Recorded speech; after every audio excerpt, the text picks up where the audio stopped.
productive as we can for the next about an hour and 10 minutes. What I will do is, I have looked at the self-evaluations that you filled out, meaning they're tabulated by one of our administrative assistants. So I don't know what individual board member responded in their individual submissions. That's by design. So just know that you may have made a comment and you may say, well, why hasn't Patrice addressed this comment that I gave it made? Well, I don't know that David made a comment. I just look at the summary, and what we do is, what we have found over the years is that this is a great tool. It's not about rating a board or rating any individual board member, but it's a great tool to use so that we find the areas where the board as a whole says, wow, we're really doing great. And it's important to pause, especially after this incredible year that we've all been through, and say, let's take a minute to celebrate some real successes as a board. Also look at areas where maybe a number of board members say, we could do better. And out of those, we can do better, might come your board goals. So that'll be the second part of our discussion, to set maybe 3 or 4 goals for the board, different from the goals that you have for the school district, different from your strategic plan, but things that as a board you agree you would want to work on in the coming year. And then the third thing I look for are areas where the board is essentially all over the map. Some board members think you're doing great, and some board members think, wow, we really need a lot of work on this area. So this is based on the document that you all have seen, and it's up there on the screen, that was developed by CABE and CAPS a number of years ago. We review it periodically. And what it is it's a tool. It's not a law, it's not a policy. It's simply a tool to help facilitate a discussion. So that's how we've used it, and that's how we've used it in boards for probably about 20 years, with some revisions along the way. So we're going to talk about board goals, and we're going to remember that those are very distinct from the district goals, which are very much operational. Let's see. I think we'll start then with just going through the things that I noticed as I looked at your self-evaluation responses. So I'm going to begin with the vision. And I would say in the vision area, you have a lot to celebrate. The fact that there is wide consensus that you have a real focus on student achievement. That's key. There's a reason that that's the number one thing that we identify in this evaluation instrument. That's what you're about. You're the only body in the community that has student achievement as their primary focus. And remaining committed to that, having that the overarching premise every time you make a decision as a board is really key. Now, within the vision area, one of the questions has to do with the board using the policy manual to create a culture that supports the vision and the goals of the district. And that's an area where there is some differentiation in your perspectives as to how you're doing as a board. And the policy issue comes up in a couple of other areas as well in some of your responses. One thing that we have found that can help a board make sure that they're matching policy with their decision-making is thinking about whether you want to include, as you have action items on your agenda, the reference to the policy that actually governs that action item. Again, a suggestion, and there won't always be an absolute match between, well, there's a specific policy and here's this action. But where there is, that can help connect those issues together.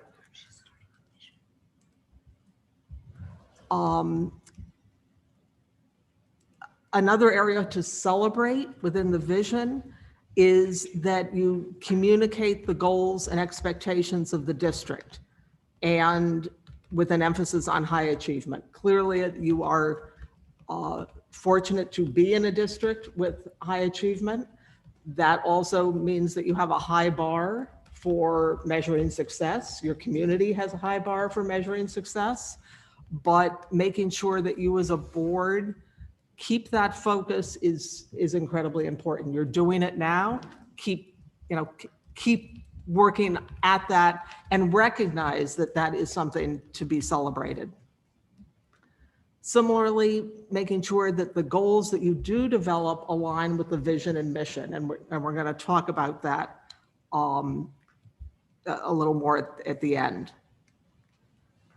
Do you have questions or comments or other things you want to raise within that overall vision discussion? Anyone? Okay. Mr. Sini. Go ahead, I would John. just comment, I think the vision, I think we covered a lot with the strategic plan and such. So Exactly. Yeah, and that, I also have to say, working on a strategic plan is critical. And I know that was part of the discussion, I think, a year ago when I was here, that you were embarking on that. All right, community leadership. This is an area where I see some significant variation in the perspectives of the members of the board. So let's spend a little time trying to sort through that. Some of it has to do with the board's role in communicating with the public. And so I want to talk a little bit about the roles and responsibilities section here. It is clear that under state statute, you only have power when you come together as a body in a public meeting. Now, that doesn't mean that you don't interact individually when you're in the grocery store and at the soccer fields or wherever else you are in your neighborhoods. But one of the important things to remember is that the public perception of you as a board member, while you know that you only have power when you come together as a body, the public perception is that each one of you individually could turn the school system around on a dime if only you'd get to it.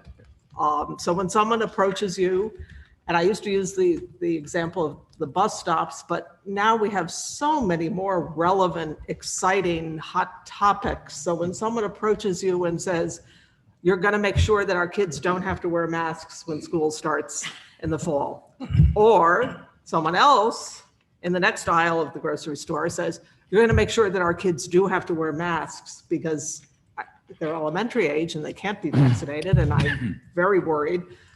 And so you as a board member don't, A, have the power, even if it wasn't a public health issue, and B, if the public health requirement in Connecticut is that we have masks or that we are not required to have masks, that's the directive that as a body, boards of education will have to follow.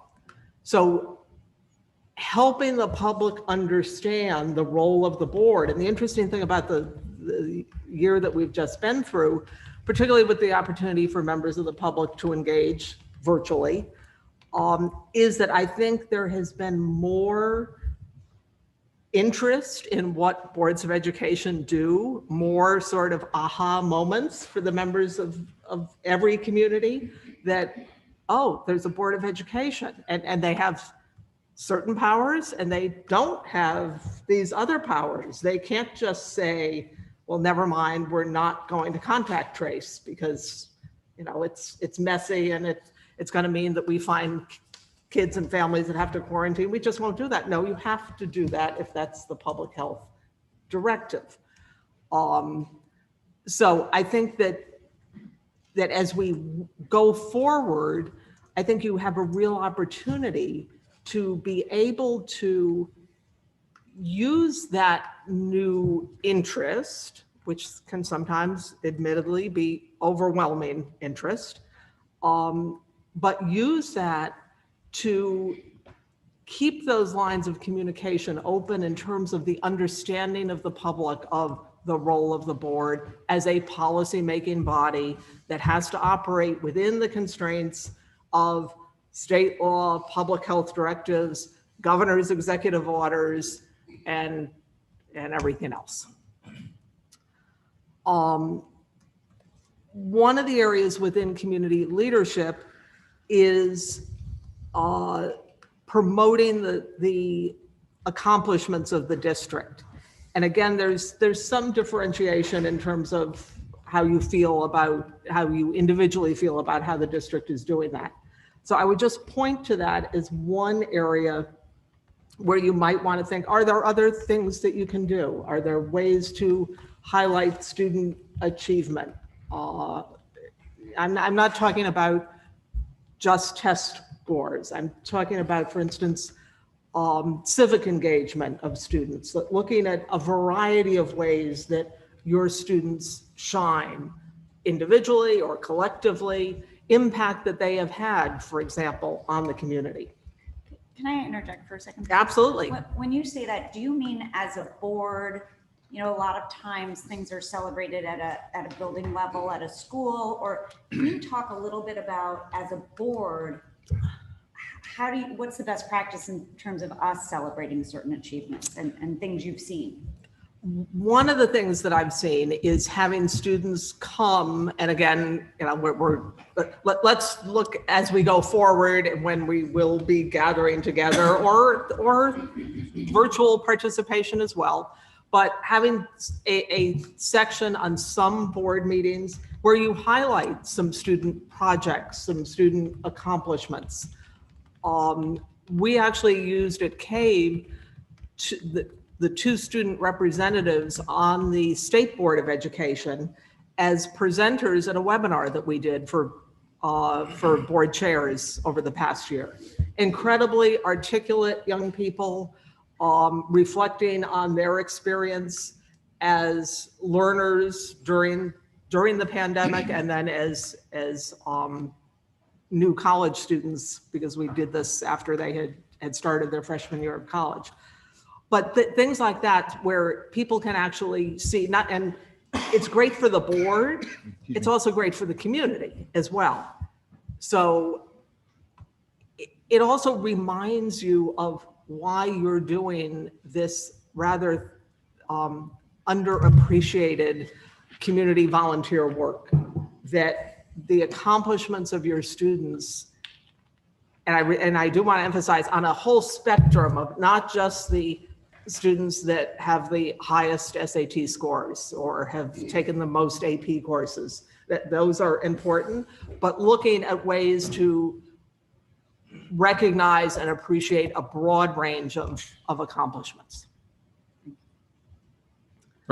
Just an example that I'm familiar with is just like students in the spotlight, and like it would be every other week, every other board meeting, students would come and you profile something. Now, on the other side of that, no matter what you're adding to the agenda, so there's a decision to be made there. Other things of celebrating is like teaching and learning. We don't, for a wee simple example, we don't have teacher of the year. We don't participate in paraprofessional of the year. Those are things that would celebrate teaching and learning, promote the profession as well as the student part of it as well. But anyway, that's just an example. Yeah. If I may, you know, one of the things that, I don't know, this isn't all.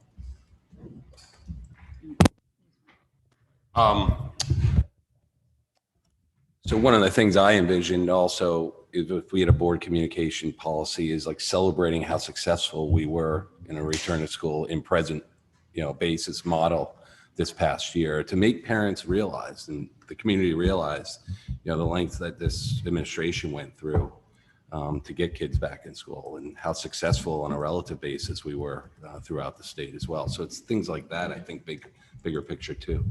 Absolutely. It's not, people are sometimes reluctant to tout their successes, but just like who else, if you don't advocate for the students, who else has that responsibility in the community? If you don't celebrate the successes and bring that to the attention of your community, there's not somebody else out there waiting to do that for you. So it's a perfectly appropriate role of the board. Now, there are a couple of things in this category that you identify that I think I can give you some help in ways to do it better.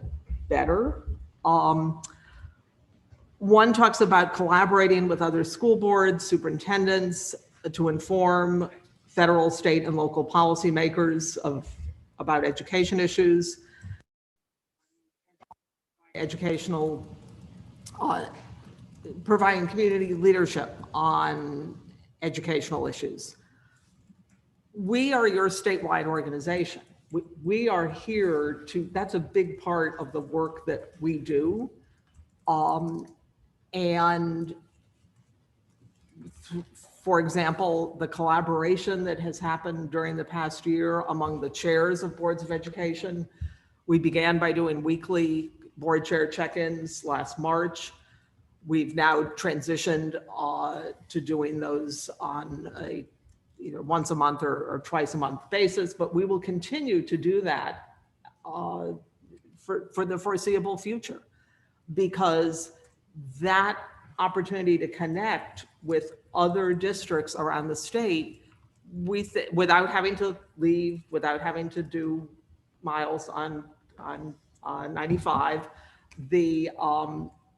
that opportunity to share, to learn from colleagues, we think is very worthwhile. In addition, in terms of advocacy, we provide a vehicle to do that. You can provide testimony on issues of concern. You can be in contact with your legislators. You have those routes, and we have the tools to, when there's an issue that really resonates with your board that you want to speak out on, you know, we're the people that can let you know where it is in the process, who best to be communicating with. So use us in that way. It doesn't have to be as daunting as it might seem, like really one more thing that we're supposed to be taking on, or one more thing that we're going to ask our administration to help us do. Use us as that resource, and that's, you are elected by the same constituents that elect your legislators in Hartford. So making sure that you use those connections, that you give them that input, is really important. Patrice, All right. can you help us a little bit? And I think this year highlighted it, just because, you know, going through a pandemic, people get very strong opinions. There's a lot of emotion, there's a lot of experience. And I think individually we might feel something, we want to speak about it. Social media provides us a lot of ways on that. And as a board, we've had to talk about the table. But is there any advice from Cabe about how, as board members, we kind of separate out our individual opinions out in the world versus board opinion or board responsibility? Because I think sometimes that's really hard, given all the conversation. And then, to your point, the perception when we're answering people, how are they perceiving our Question. And there is no bright line. I mean, if it was easy, you know, we'd just give you the formula and say, here's the bright line, do this, you can't do this, and we can keep it completely. What I would say is, you certainly as board members don't lose your right to speak individually. Now, that's less complicated when you're speaking on issues that don't impact public education.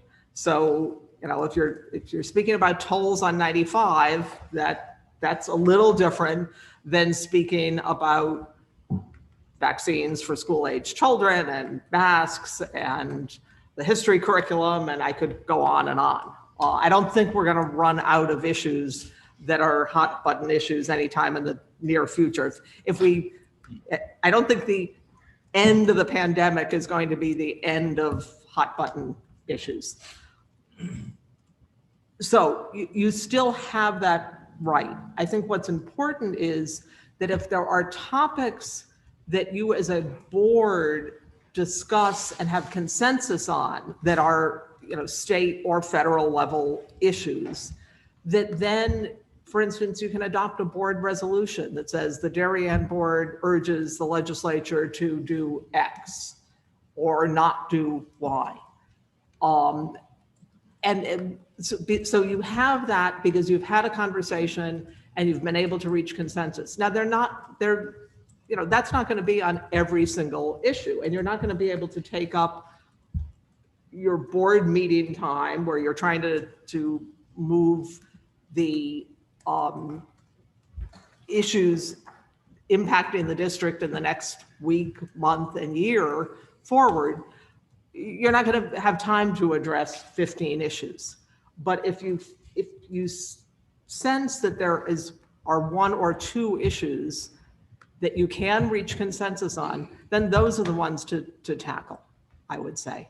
But don't let there is that balance between don't let it distract you from the things that you know you have to act on that are priorities for the community today. So it's a balance between dealing with the immediate issues, but also recognizing that there are some overarching policy issues that are decided at other levels of government that do impact public education.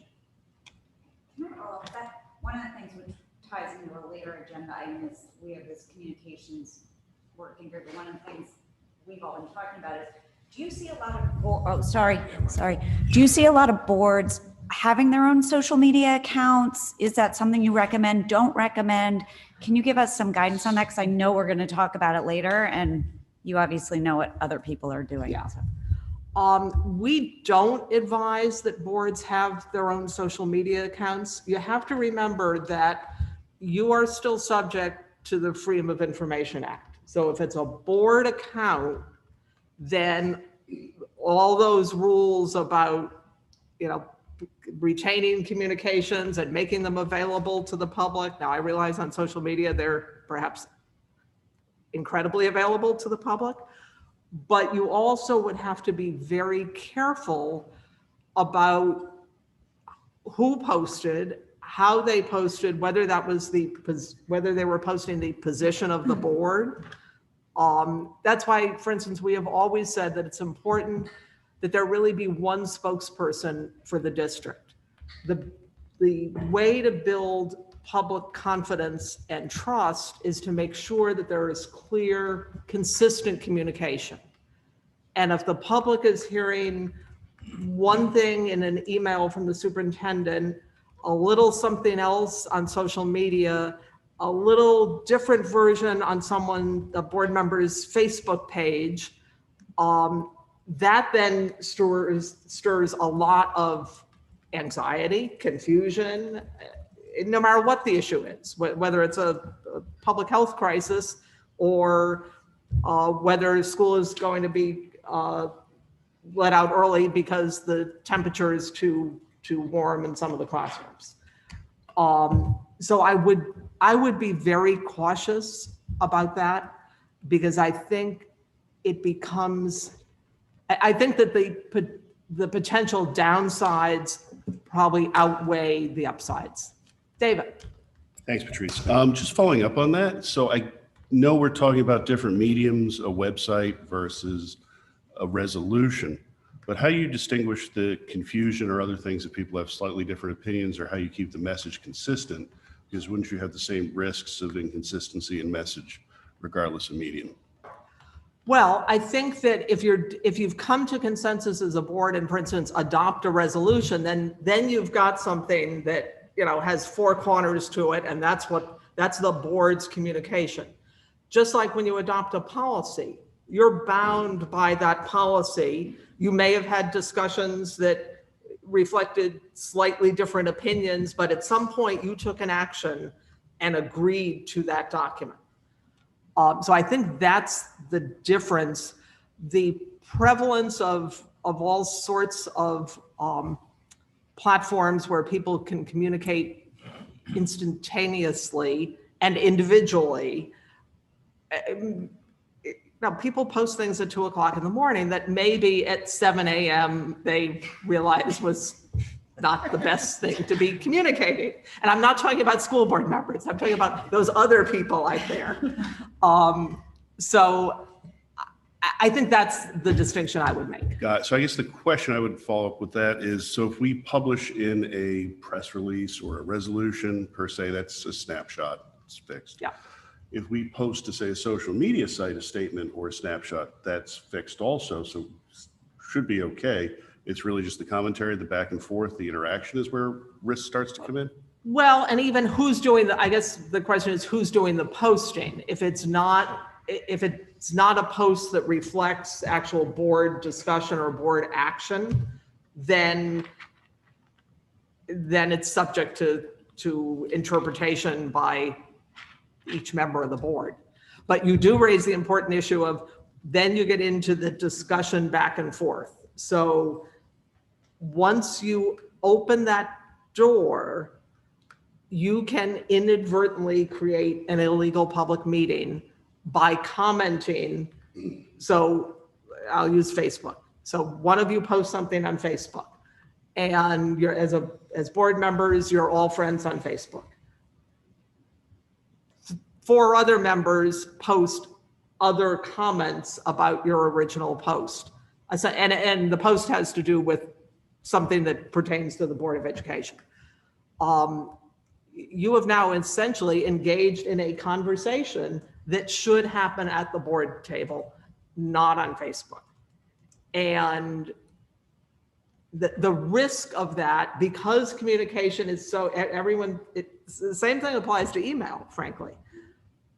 We've all become so used to, well, gee, this is such an efficient way to get information out, that we don't necessarily stop and think, wait a minute, in my role as a public official, I've got to be cautious about how I use that.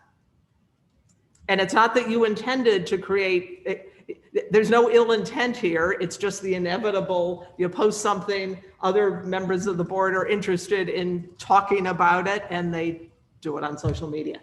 Yes, Jill. One of the things that we run into that kind of Katie's question is a little bit stemming from is we are looking at our communication in the wake of a crisis. So very often, if it's something where you get to the point of a resolution, you've had some time to deliberate and it can follow the natural course of government. But we found during this period of time that we needed some type of crisis communication. So, and in the absence of that, there was a lot of communication happening on social media, sometimes in an entirely wrong direction. So what are you advising boards in the wake of this crisis about how they sort of reformulate themselves from a communication perspective to be a little more just in time? Again, I think this is an issue that does have to start with the administration, because the messaging about, crisis issues and the need for a single spokesperson, particularly in a time of crisis, starts with the administration, the superintendent, and the chair of the board. Those are the people that should be making the decision on what needs to be communicated, how it needs to be communicated, looping in the board, obviously, if there needs to be board action. When you're talking about a true crisis, you've got other generally community officials involved in helping make that decision. So if it's police and fire or public health, they are advising as well. Here's what you have to do. It's not subject to board vote. You have to close the building. You have to quarantine. You have to whatever the response to the crisis is. In terms of sort of, then there's the moment of crisis often, and then there's all right, now how are we going to best deal with this issue that we've been confronted with? Mm-hmm. And then that's when there will likely be a special meeting of the board, a discussion about how do we proceed. If we've had to close a building, are we going to be able to reopen it? Can we repair it? How are we going to house the students in the meantime? So those are examples of sort of operational issues. We had some questions of things that were deliberated at the board, interpreted very differently by the public, or we had times when we were having trouble getting our board meetings. I think one time it wasn't, we couldn't get it up on YouTube, and there was some communication. So I'm a little bit different than some of the operational crises. We were having things that the board needed to communicate about. in a very timely manner. Again, I would say the best vehicle is a consistent message that the superintendent, the board chair sends out in whatever, whether it's posted on the district website, whether it's an email blast to your families, whether it's the phone notification system, again, depending upon the timeliness, the level of urgency, and just making sure that that message clearly and consistently reflects whatever the discussion was. I think one of the dark holes that that all of us as a society sometimes fall into is trying to respond directly to specific pieces of misinformation, because as soon as you straighten out one piece, there's another one over here, and there's just no end. So keep being very clear in your own messaging. This is what the board decided. This is what we have to do. This is the guidance of public health. Just making that very obvious, and hopefully then that allows people to say, oh, well, they say whatever the rumor is or whatever the misinterpretation is. Go ahead, Sarah. So, building on that, what do you think best practice is when we are on social media or we are alerted to social media that there is a post that is false misinformation? How as a board member, I found it frustrating not responding to that, and I have not responded to those because I do not want to misconstrue the other 8 people's opinions, and it's not my role. But what is best practice when there's misinformation out there? And I think we saw this year that, one gets here and then it blows up and it blows up and it blows up. How do we clamp it down? How do we handle something like that? One thought would be, if you're going to post anything, simply reference, for instance, if there's a post on the district website, if there's a communication from the superintendent, reference them back to that. Don't provide your own personal commentary about it, but this issue is addressed in the district website under recent board actions, or wherever that accurate information is contained. And if they want to then get into a back and forth with you online, I wouldn't. yeah. I don't think any good public purpose is served. Let's put it that. I mean, can you do it? Yes. But are you helping build understanding? Probably not. Patrice, is there any value kind of yearly to kind of reiterate to the public board roles? Because I think most people here would agree, often what happens is, let's say someone doesn't like the answer they got, right? Superintendent didn't give me the right answer. Board, you need to get involved, No, right? that Sorry, never Alex. happened. Yeah. A previous superintendent didn't give me the right answer. And so I think, people want to go to, there's one view, like we want to go to our representatives. Our representative, we don't like the decision. Yeah. And I think sometimes board members do feel that pressure of like, well, I want to be responsive. But there seems, I would say one of the things that I think we need to work on, kind of a reiterating of the rules, we only work as a body, right? So I will take that into consideration as I have my conversations, but I can't jump out and agree with you or send a letter to the super, or, I can say, here's where you should contact the super and let them know that you're concerned, or the board chair. But I feel like, and I'm a little worried our conversation later is gonna look to make broad policy on a very unique year, and we'll have to deal with that. But I don't know that the pandemic is our year to say this is how things have been done, because things were done differently. To Mrs. McCammon's point, like, who knew Zoom could only, or when the administration set up a specific meeting, who knew Zoom could only hold 300 people, and who knew we'd have over 300 people at a Board of Education meeting? Because that's really not our typical, but it was impactful to the community, and they wanted to be on. And so we had to backpedal a little bit. And so, but that's not our standard operating procedure, nor hopefully I would say more that was a learning lesson for if we hit this situation again, not the standard.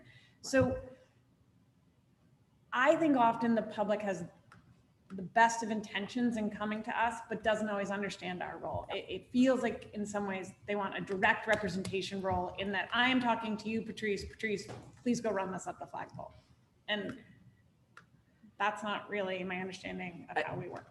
No, you're absolutely right. And that does go back to roles and responsibilities. You can certainly make an effort to educate the public on a general basis. My guess is that when an individual member of the community has a specific concern, they're going to forget, just like occasionally some board members forget the roles and responsibilities workshop. That they're in the middle of something that really impacts them and they know you and they think you're going to be able to fix it for them. So I would say if there's an opportunity to have a discussion about the role of the board as a policy-making body and representative of the community, that's great. But you're going to have to continue that one-on-one work of, all right, you're not happy with whatever has happened. If it's going through the process of, have you talked to the principal? Have you talked to the superintendent? Yes, you talked to the superintendent and you didn't like the answer. Well, that's the superintendent, that's their job to make those decisions.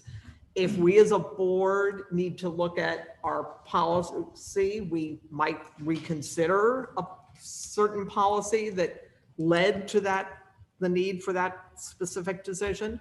But you're not going to revisit every policy because someone is unhappy. Also remembering that the one person that's unhappy about the current decision, there may be 15 people that think that was perfectly appropriate and that's a good policy. So, Okay. Does that help? So one David. thing, kind of wrapping a lot of these points up, all good points that I think about too is, and I think, and I don't want to tie everything to the pandemic, but there were some good lessons learned that we need to move forward. But, you know, we struggled where some tough decisions had to be made on the spur of the moment, and the community felt, well, was the board involved? Did the board need to vote? Did the board make a decision? So from a communication standpoint, and we as a group want to continue to support our superintendent day in and day out, you know, through all the challenges. Is there, when I hear about all this communication, is there ever an opportunity to do a joint communication from the superintendent, from the chair? Absolutely. Is that stuff that's done in other districts? And is that something that also it strengthens the voice of the board and the voice of the super to the community? To Tara's point, it educates them on roles and responsibilities, but in a way it says, all right, so the board chair is communicating with the superintendent. So this is Absolutely, and that's a great way, particularly on those hot button issues where you want to sort of share the responsibility of, yes, this is the educational professional as well as the elected representatives of the community that support whatever this direction is that we're going in. So I think we did that absolutely. well sometimes too, and I have to give the town credit in the height of, well, I have to give the town credit. I would give the town credit, like in the height of the pandemic, the first selectman, the public health director, the superintendent, and at the time as board chair, those were, I think, some of our best communications kind of as a town saying, here's where we are in the pandemic. And I think it was well received by the public. So I think there's probably opportunities for that again, when appropriate, for people signing on saying, look, we've all met, we've talked, we will take it back to our respective boards, but here's where we are. You can't do it every week, I would say, Right. or else people don't listen anymore. Yeah. But I think those were some pretty helpful, just from a unity standpoint of here's where we are. go ahead, Mr. Yeah, Mr. Maroney. just a question on this as well, and I think Tara's point that it's difficult to look at this as the pandemic year and try to make policy on it. But I think that what was frustrating, I think, for many of us was during the pandemic, things were changing daily, and we had meetings we, regularly scheduled meetings are twice a month, and then we moved to once a week. And even then, it still wasn't fast enough to keep up with the changes. So I think the frustrating part is and again, it's a crisis. So, but how do you, how much is our responsibility to give to the public, and how much does the public have to go and get the information from our meetings? And to me, that's a conundrum that we struggle with. Yeah, and I would have to say, first of all, the issues you're raising, particularly with respect to this past year and communicating and decision-making, what are the things that a board should vote on? What are the things that just need to be decided by the superintendent? Are issues that every board in the state has struggled with. So that's not unique to your board or your community. I want to talk about the issue of what you need to vote on, because that came up a lot this year. And, there's no point in voting as to whether you're going to follow a governor's executive order, in my opinion. I mean, you can vote, but you still have to follow the governor's executive order, and the administration is not going to violate the law regardless of how the board voted. So that's one thing. The fact that things move so fast in a crisis is exactly why it's important to have a CEO that the board delegates responsibility for making those decisions. We all know that one of the most frustrating things about the past year was we all wanted certainty. We all wanted to know what next week was going to look like. The parents wanted to know. The public bodies wanted to know, individual citizens wanted to know, but crisis, public health or otherwise, is that it is evolving, and the best information from experts to Friday as they learn more about how to deal with the crisis. So I think that helping the community understand that when you've got smart people that have the responsibility of making the best decisions, using this current crisis as the example, public health, town officials, superintendent, that's how the public is going to be best served. And trying to have a board meeting every other day, you're not even going to be able to process the information quickly enough. So while it's frustrating, I think sort of helping the community understand that this is how, in a crisis, decisions need to be made. And it won't always be the body convening to vote. Mrs. Ritchie. So what, I guess what I'm hearing is that when you're in that type of situation, rely on your superintendent as your CEO to be the one communicating, because he has the authority to make these decisions. And maybe at that point in time, it's a good, with the chair circling in, a good time to remind the public that this is how we are structured and this is how we function. And that is a more efficient way, especially when you're in a crisis. Right. Thank you. Yeah, I mean, we had questions from boards that asked us, well, should we vote as to whether the students should be quarantined? Well, of course not. How would you know? How would you have the information that would enable you to make that kind of a decision? But there were members of the community that said, well, how come the administration is deciding that my child's class can't be in school for 2 weeks? Well, because that's an operational decision for safety that isn't subject to board debate about what's a good policy. So in the interest of time, Yes. always good conversations. I know, but So see, I think I'm making notes of possible goals while we're having these conversations that I'm going to try out on you. Good. All right, next section. Board operations, and we've really talked an awful lot about that. 2 areas where you don't rate yourself as highly as I think you could, in my humble opinion. One is you conduct an effective annual self-evaluation, hopefully this turns out to be effective. And so you're going to be able to give yourselves high marks in that area. The other is participating in professional development, specifically regarding roles and responsibilities. We've woven that into our conversation this morning. Also remember that we are available, not just myself, but other members of the CABE senior staff. We'll come down and do a roles and responsibilities workshop. Remember that every time you have a new member of the board dynamics change. And so it's important that everyone hear the same thing. We do run a statewide program in December, but following that, we'll go out to individual boards and do roles and responsibilities. So again, you don't have to, it's not a barrier that you can't get over. We try to make it as easy as possible for you. So you're going to be able to feel like, yeah, we do well in professional development. Yes. Beyond roles and responsibilities, you all have something of a framework for professional development for board members, don't you? We have a whole series of workshops. We're doing a lot more as webinars now, and we will continue to do that. We're going to move now to a balance of in-person. For instance, our summer leadership conference will be in person. Our convention will be in person, but just one day in November. But then we're going to continue to offer webinars throughout the year. And again, those are, when we do those, we make them available live, but they're also archived.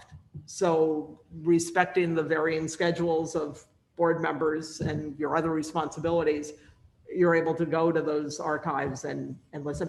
And what I think boards don't take advantage of is some of those, if you identify a webinar that would be good for the whole board to watch, they're usually 45 or 50 minutes long. You could perhaps start a meeting a little early and as a board, listen to that together. And that way, and then if it raises issues that you want clarification from the administration as to how do we do this in Darien and how does it apply? That's another way to have professional development. I don't want to choose. David, Sarah. you choose. I was just going to say Sarah. thank you for doing those webinars. As a new board member, I found those to be incredibly helpful. And there are a couple of us that have been on those regularly. And I would just encourage the rest of you because they are incredibly helpful. So. Mrs. Ritchie. I just would like to echo that. I've participated in several and they are excellent. And just FYI, I didn't know this. I thought I'd have to pay for it. And I think I actually did pay for one, but they're free. So take the time and participate because they are very informative. They are very instructional and I think are very essential to doing our job. Thanks. Thank you. Great.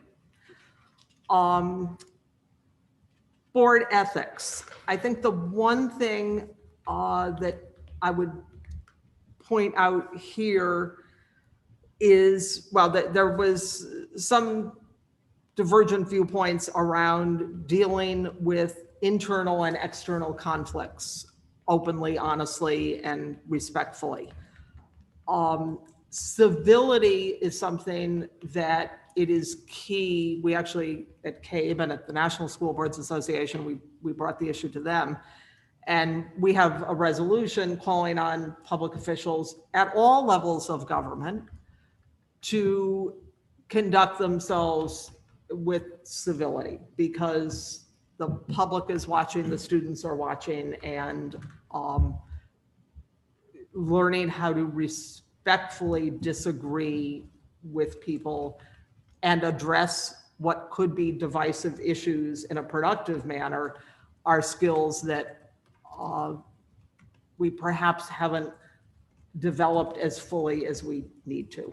I would say that I think many of our students are actually great role models for the public in terms of how they are able to have some of those conversations and represent their viewpoints.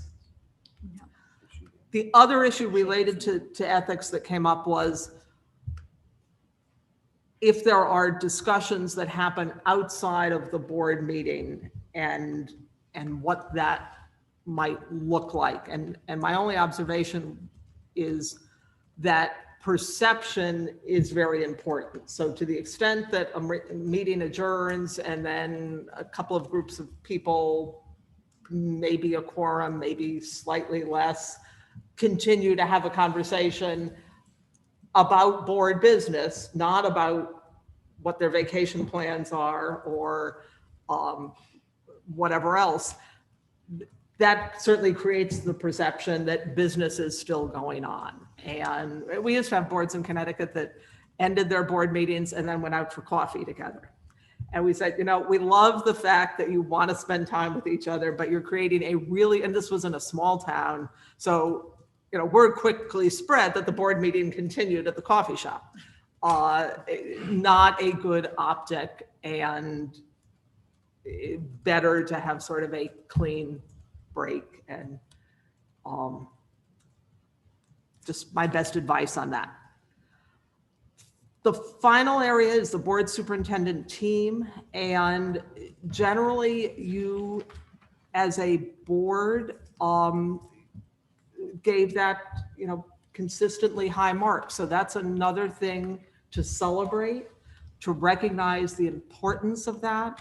When boards and their superintendents are not working collaboratively, a whole lot of energy that could be spent on moving the district forward, supporting student achievement, supporting student social emotional needs gets diverted. And I need to get dressed and do my hair. It's to the detriment of those districts. What? So celebrate the fact that you've got a good team. No, I have to be ready to Work go. hard to I'm not ready maintain to that go. team. Because Andrew it doesn't calls. just happen magically, unfortunately. Those are my main comments. Other I comments thought you have a that 10 o'clock. arose for you out of the self-evaluation. I just want to go back a little bit to the code of ethics. I don't know that I've ever seen a board code of ethics, and we don't have one. Is that something that we could think about putting together that is, the public knows how we're going to act, if we're going, what are we held to? What standards are we held to? I don't know how other people feel about that, but I would be more than happy to have one of those. I can certainly send you some models that other districts have used. Normally a board will adopt it as a policy item. So if you'd like, I'm happy to make a couple of examples available. So we had it at one point. We did. Yeah. I don't know if you haven't seen it where it's gotten to. I will do a little research, but it exists. Yeah. I've not seen that. Yeah, it exists, but that's a problem. Like if we can't find it, that's We had something back in like 16, 17. And I think we replaced it with a description of our roles and responsibilities and didn't go back to the ethics piece of it. So we had a code of ethics. I think you created document roles and responsibilities. Did we do a full replacement of that code We of did, ethics? and we never went back to the ethics piece and replaced that. Okay, so we have Jill's roles and responsibilities, which we all agreed to, but we will, Yeah, I think there is a document that exists and we will pull it up and I will get it to Send Duke. You might want to readopt it, Yes. for example. Yeah, And- I and- think it might have Send us been some of your replaced. examples. I think, Jill, right? Am I remembering right? That's where, at least where I should look time-wise. Oh, yes, in that year, or before that year. Because I but think you, I think you it was on wanted the roles and website. responsibilities. it's not Yeah. down there. Any other questions or board comments about the sections that we just went through? Mr. Chairman? Yes. Only because you're here, and I haven't, well, I actually should have clarified, didn't have access to the board comments either, and I shouldn't, so. But a discussion we might be having shortly is the potential of students sitting as board representatives. Just independently, I'm curious as to what you would think of that, or what, I don't know if the board has questions if we invite that or not, but since you're here, I'll just ask you. Absolutely. More and more boards are having student representatives. Again, you'd probably adopt a policy that sets out, the process, policy or regulation in terms of how they're going to be selected. Normally that's done at the high school level. The board is not actually involved in selecting. The one thing I would strongly encourage you to do is to make good use of student representatives if you have them. I have been to boards where students are asked to give a report. They report on the activities at the high school, that there was a blood drive, that the upcoming football game, just very specific activities. And then the board chair will say, well, we know you probably have a lot of homework to do. Please feel free to leave. And so those board members are never part of the discussion of the policy issues. And I would say that as important as getting one's homework done, time management is, if you assume the responsibility of serving on a board, except in extraordinary circumstances or when the board meeting goes past 10 p.m., representative to be at the table. So the other side of that is, I have seen boards where the student rep is very much, rep or reps, very much part of the discussion. Their opinions are solicited. If you ever watch meetings of the State Board of Education in the non-pandemic years, they have 2 student reps who are very much engaged, very much embraced by the board for their perspective. So use student voice. Don't just have them come and give you a report, which you could, they could email you a paragraph. Joe? This is on another topic though, if we're done with this one. Can I ask a quick follow-up on that? So do you think best practices, they come to every single meeting? Because when you think about having, because I think Dr. Radley is thinking about a junior and a senior, correct? Junior year is a stressful year. Our budget meetings are long. It's multiple nights going to RTM, all of those things. Or do you just foresee them coming to our every other, twice a month meeting? Yes. So yeah. not the budget process, not. Right. I mean, they should be. Want. That's right. They should be welcome at anything, but I think the expectation would be that they attend the regular meetings of the board. Thank you. And again, with respect to, if you're going on in a lengthy discussion and it's after 10 p.m., I think that's the appropriate point for a board chair to say, we realize it's late and you've got to get up early in the morning. But, or like 9:30. But this notion of, just give your report and why don't you leave? Yeah. I find, and I'll tell you, a lot of boards do that. So it's almost lip service to doing the process without exactly getting the input and the value of it. Right. Yeah. Right. And these are really articulate young people. Well, when they present to us in their summer internships and different programs like that, I mean, they have a lot to say and a lot of good stuff to say. Yeah. It'll opportunity. Okay. Good. Jill. Early on, you mentioned that when we were under vision, you were going to talk a little bit more about aligning goals with the strategic plan. Did you want to, was there something you wanted to circle back on?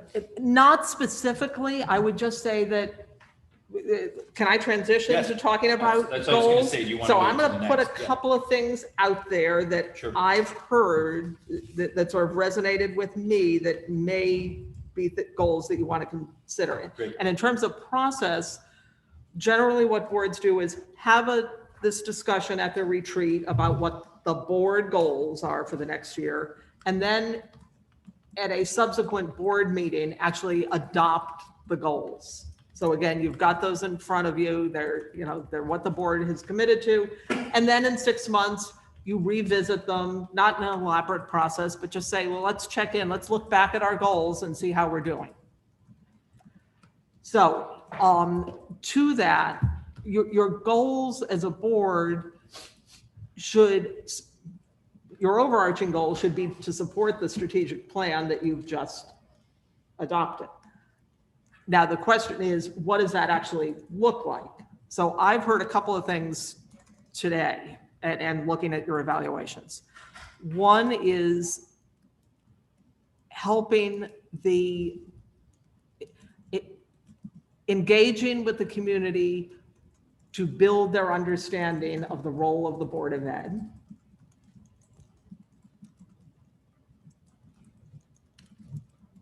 To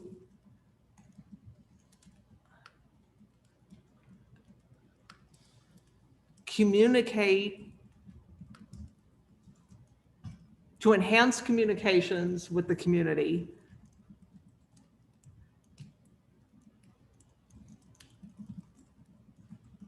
from the board and administration, and we had talked specifically about that being the superintendent and the board chair, again, strategically, not every week.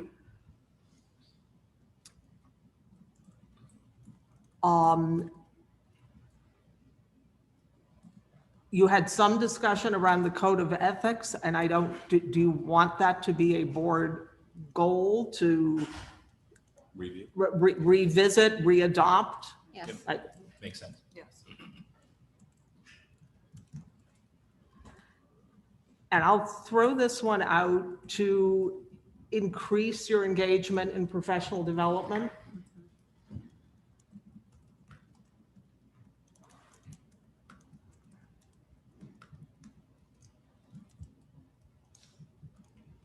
And I'm going to stop there. Those are the things that struck me as sort of specific deliverables as a board that would, when you look at those collectively and you think about your strategic plan, if the board, you're already a well-functioning board. Trust me, we've been at boards where they throw things at each other. So you may think we have a low bar for. Let's not get there. Let's stay out of the bar. It's only Tuesday. So when you're having a bad day, think about that, okay? But when you continue to improve your work as a board, that goes into supporting the overall strategic plan from my perspective. Thank you for those. Early on, you talked a little bit about policy and incorporating that more effectively. Is that something that, because there was even some question like earlier, what's the role of policy in, how prescriptive do we get in policy versus at what level do we leave it, and what's that cycle look like in terms of how it informs our discussions? Was there a goal you would see there? That may fall more into operational, I think, as the board agenda is prepared. It might be something to think about rather than, the board needing to work on that per se. Okay. And there is that distinction between what should be in policy and regulation, because regulation is the very operational, the nuts and bolts. Policy review is absolutely important. It's a huge task. I mean, just keeping up briefcase, it's not his fault. Don't blame him. It's the legislature. Do you know that the implementer bill is 837 pages long? Yep. So, and there are more sections requiring changes to board policy than I have ever seen. And I've been doing this over 30 years. So it's just keeping up with what has to be modified is one challenge. Some boards approach the policy review process as, all right, we're going to take, one section, we're going to take the 3000 series and we're going to work on that this year. That needs to be done for a subcommittee, I would advise, because a whole board, and then you want to make sure that the board trusts the work of the subcommittee so that you don't have to redo all of that work at a full board meeting, because that's what bogs boards down and they never get done reviewing policy.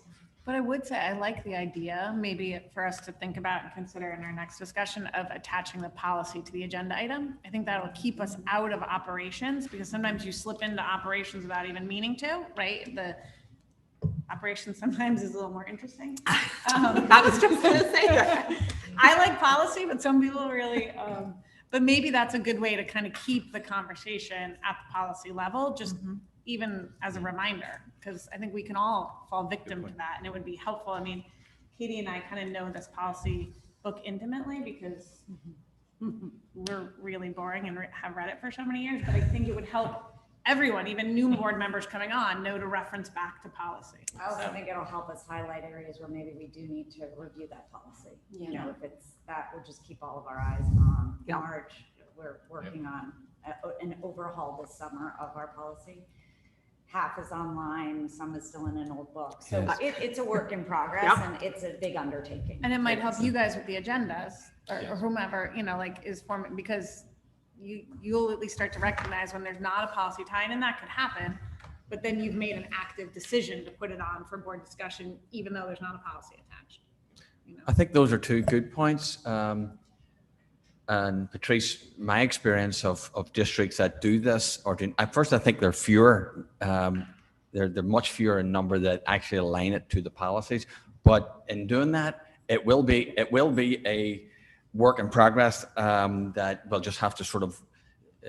There's actually software to do this and different things, but the actual tie into the policy and stuff, it'll just be a work in progress for us. At the start, it's just, can we get it actually working and up and running? And then the value of it then will proceed after that. So is it the kind of thing where if we get everything online, we could just have the link to the actual policy versus a reference? You don't post the actual policy, but you could. It's a link's a link, right? A link's a link, yep. And people could read it, you know? Right. Yeah. That would be ideal if we could get. That's where you want to get to, yes. Yeah. Goals. Go ahead, Jill. Technical question. So one of the things I noticed in the CABE policy manual is that, you know, in order to keep sort of that distance between things that might be more at the policy level and things that might be regulatory, you using, like when you have an MOU, you're using a bylaw structure. What do you do for something like email or social media or an MOU where it maybe doesn't rise to the level of policy because you want to keep your policy more, you know, at a higher level, but you know, if you're thinking about like onboarding a new board member, how do you explain how to use email, or how do you explain what social media is, or how do you walk through an MOU? Are you using two different structures? Do you have a recommendation? You know what I mean? I'm not exactly sure I understand the question. Let me try and you can tell me if I don't hit it. The policy, for instance, would talk about in general use of email, but then there's also FOI implications. So if you're onboarding a new board member, it's a combination of, all right, here's our district policy that governs this issue. Here's a discussion about what the legal requirements are to make sure we comply with FOI. So does that, I'm not sure about the question about structure. Well, I'm just thinking about longevity and passing on information, and I know it changes, so you don't want to, you know, make things too much written in stone. But I think it particularly comes up when we think about onboarding, which is why I'm starting there. So if you start with something like email, where you wouldn't want to write all of this into policy, and where you would want, you know, you don't necessarily need to document FOIA, you may or may not, but in your policy. Right. But you need to make sure that there is some referenceable way to encapsulate something complex like email, and that people can refer back to, because it takes time to you can't sit in one meeting and understand exactly how it works. Yeah, and I just think that's something that is part of a discussion when you're onboarding someone, and there are reference materials. I mean, there's a booklet about FOI that discusses specifically email communications. So I think that's how I would approach it. Okay, thank you. Anything else on your end, Patrice, around? Anything else on your end? No, are there other issues that you want to identify as goals based on thoughts that you have? Well, I would open it up to the board. I mean, we all did the self-evaluation. We've had great feedback from Patrice, but amongst ourselves, is there anything we want to, from a self-evaluation standpoint, put on the table for discussion? And I'll back that up, Patrice, by saying, you know, there's no one on this board that's shy. There's no one in our public that's shy, and all our partners that we work with, from CDSP to the PTOs. But I also look back on the year and think of what we accomplished in that.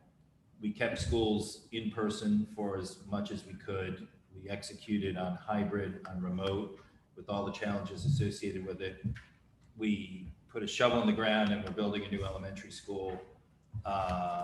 We moved forward a long overdue plan to remove portables and do renovations on 3 schools. That's moving through the process right now. We moved through the strategic plan. We had a presentation around the vision of the graduate recently. We had an update and a presentation on the IDEA program.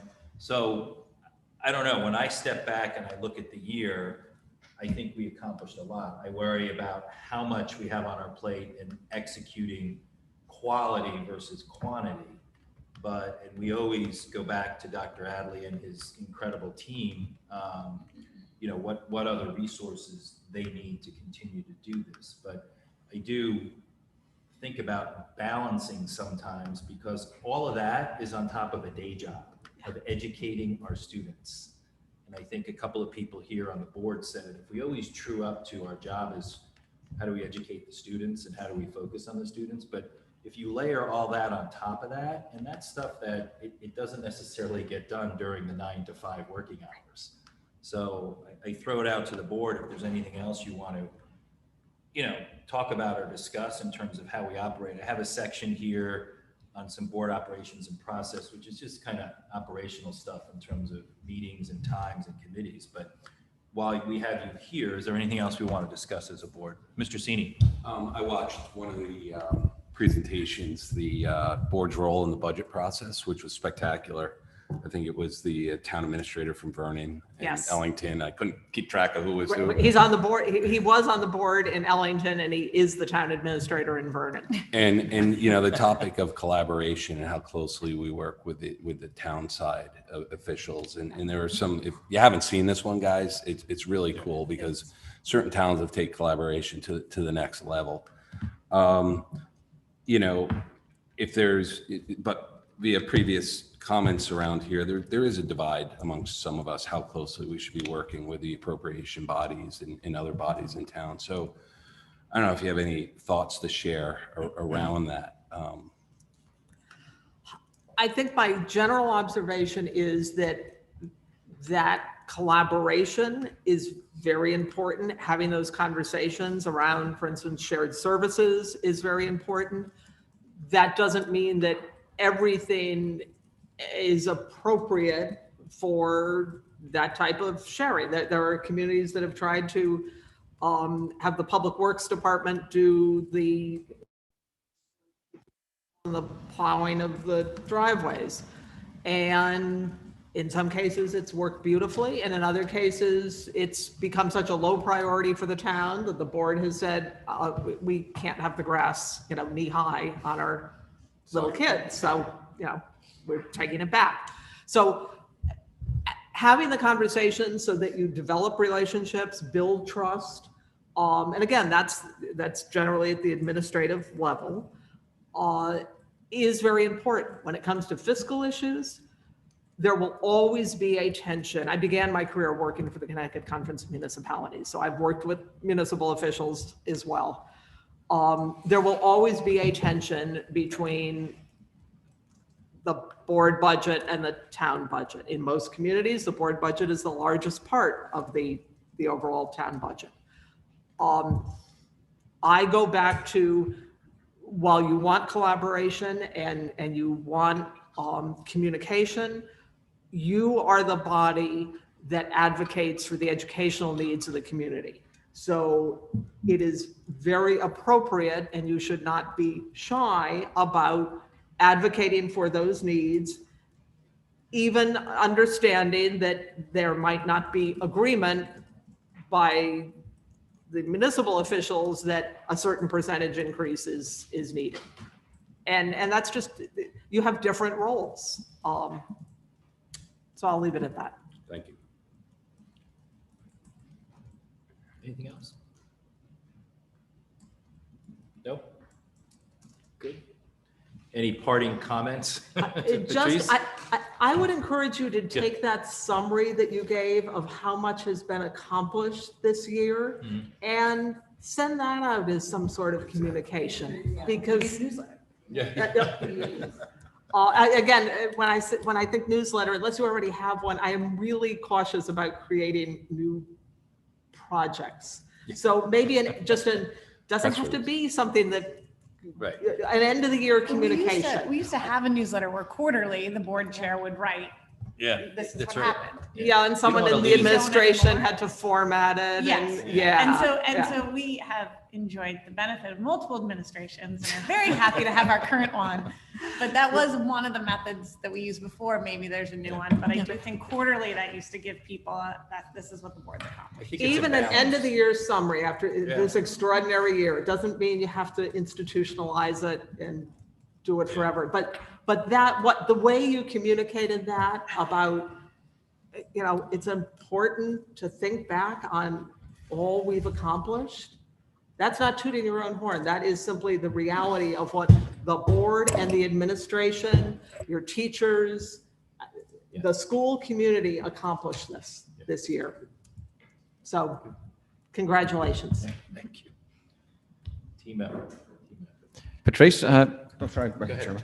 No, I just want to thank you, Patrice, for coming and facilitating, and to the board members for your reflection, your preparation before today, and also your reflection today. It's professional development too, and it's very helpful to the process. So, and I appreciate it because it's also part of the whole team process we committed to. So, thank you. Thank you. And Thanks for coming. have a good rest of the day, and I hope you get to enjoy some fun times this summer. Thank you, Patrice. Thank you. Thanks.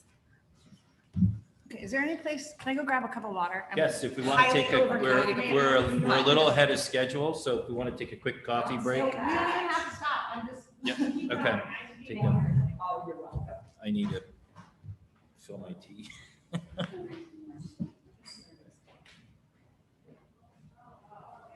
Michelle, there was no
Jeff, can you hear me? Is that clearer?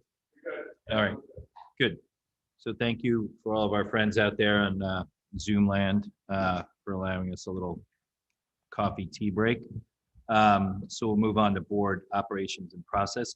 This may be a short conversation, maybe a little longer conversation. I think over the course of the time that I've been on the board, over the course of the last couple of months, people have had comments about the time of our board meetings, the length of our board meetings, meetings, committee structures, different processes around approval with the personal action report. And then Alan touched base with student representatives for the Board of Education. So I'll start at my end comment there. Alan, is there anything you wanted to add? I think the board, you mentioned it a while ago, and the board supports and would love to see moving forward with the student representatives on the board for the back to school season. Is there anything you wanted to add? No, no, other than. Nice document you put together. Thank you. Is this on now or no? You had it. Do we have it? Yeah. Is that good? Okay. No, other than it sort of adds to what was mentioned today about celebrating and profiling our children, our students. So this is a nice opportunity. It also builds nicely into our mission and vision. What I have suggested or just outlined is simply that, right? It's just simply, this is one way that it can work. I'm pretty familiar with this way, and I feel as if it does work pretty well. So the idea that the high school can select someone, that has to be all delineated up front. Eventually, anything, if the board is so inclined to still continue with this idea, it would have to be put in policy, so everything would have to be delineated. The only reason for a senior and junior, from my perspective, it has proven out to provide some nice continuity, and it's just nice continuity. I do feel that the students, particularly in our district, will have an awful lot to contribute to discussions, serious discussions. So I'm in favor of it. I have been in favor of it. I've just put a wee bit of color to how it might work. It does. Some other districts just have kids come and report out and then leave. That to me is not really a full participating board member. There would not be an executive session material, executive session scenarios, personnel scenarios. They wouldn't be on committees. That's just way too much and way unnecessary. I'm not going to go through all this. I think you've read it, and if you have any questions for me, I'm happy to. So any questions around that, the process, or I like that Patrice presented, some come and give a report. I would like participation. I would like some sense of a report. Maybe we can decide on what we'd like to hear about or hear from them, but I'll open it up. Katie. A couple of things. First, the students that were selected, and we've said this before, for the strategic plan, Jackson and Olivia, were phenomenal. So I absolutely trust that they will find us similar candidates. They really were part of the discussion. The one question I have is there a way that part of their charge is to also report back on the other school levels? You don't want it to be all high school related. So if they are doing updates, maybe they interface with student council reps at the elementaries or middle. So it's more of a, if there is like an update that they're giving, that they include those schools as well. I very much appreciate that suggestion. And then any of the districts that I'm aware of, that's been the hardest part to do, understandably. But I do think it's admirable, and it should be part of the task. Set up a system, some way of articulating that. I think it'd be a great opportunity for some of the fifth graders in the elementary schools and their little councils to kind of pull together the local school neighborhood feel. Good. Mr. Sini. Are there any unintended consequences, like it was mentioned earlier, keeping kids out too late, or is there a way to manage that, or in your experience, is it something we should worry about? I think it's definitely something to be conscious of. Some of our meetings are significantly long. It's nearly unrealistic to think that some of our students, particularly as they get down the stretch, can stay that late and can manage that much. But I find that the children themselves, the students, actually articulate that themselves, and they're comfortable enough doing that. And as long as we are comfortable enough setting that theme, I mean, I don't think it'll happen, but invariably, if someone doesn't show and is not a part of the board regularly, they shouldn't really be part of it, right? So that type of stuff just has to be you have to be conscious about that. You've just increased the board to another two participants, right? So just sort of magnifies conversations, and so length is in that capacity. If you're talking about unintended consequences, So they would get the board package, so they would see what's on it, could balance their schedule in terms of when they would want to leave, and I would say they would be more first on an agenda to give an update. well, typically they're early right in up front in terms of their, and we can make that relatively concise so that they stay for the major content of it. But Vice Mayor. I was just gonna echo what Katie said, the addition of those two students to the strategic planning committee was by far the best part of that process. So I think this could be very, very successful. And I also think, to the point of the unintended consequences, having two of them, if it's going to be a long meeting and one has 3 exams the next day, well, then that person doesn't need to go, right? So that you have 2 students that can rotate in and out if there is a need. I think that model will work well. Good. Mrs. Ritchie. I don't know if it's applicable, but the town charter establishes that we have 9 Board of Ed members. So I would just, I guess, question, is there a need to look at that and revisit it if we're adding, I don't know if it's technically adding 2 members, but we are adding 2 people essentially. So it's just a question that just popped.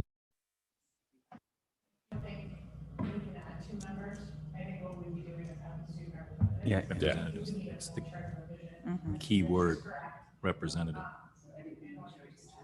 Mr. Dr. Are you envisioning them, when you say junior and senior, when these kids sign up or put their name in to be considered, that they are signing up for a 2-year role?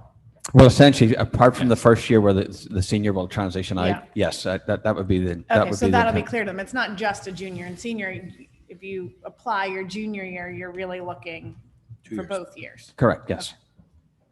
And actually, I mean, that's an interesting point, but there are no sort of legal references to student representatives or things of that nature. Mrs. McCammon. So one of the things that I enjoyed, I agree with the comments on the strategic planning students that were there. And then the students who participated in the library reimagining, the students who were at the strategic planning. So I think it's exciting that, there's an opportunity for the students who like this kind of work or might be inclined to this particular kind of work to participate in this process. I do think the one rub, and that we certainly feel it as board members, is that there's a public aspect to these board meetings.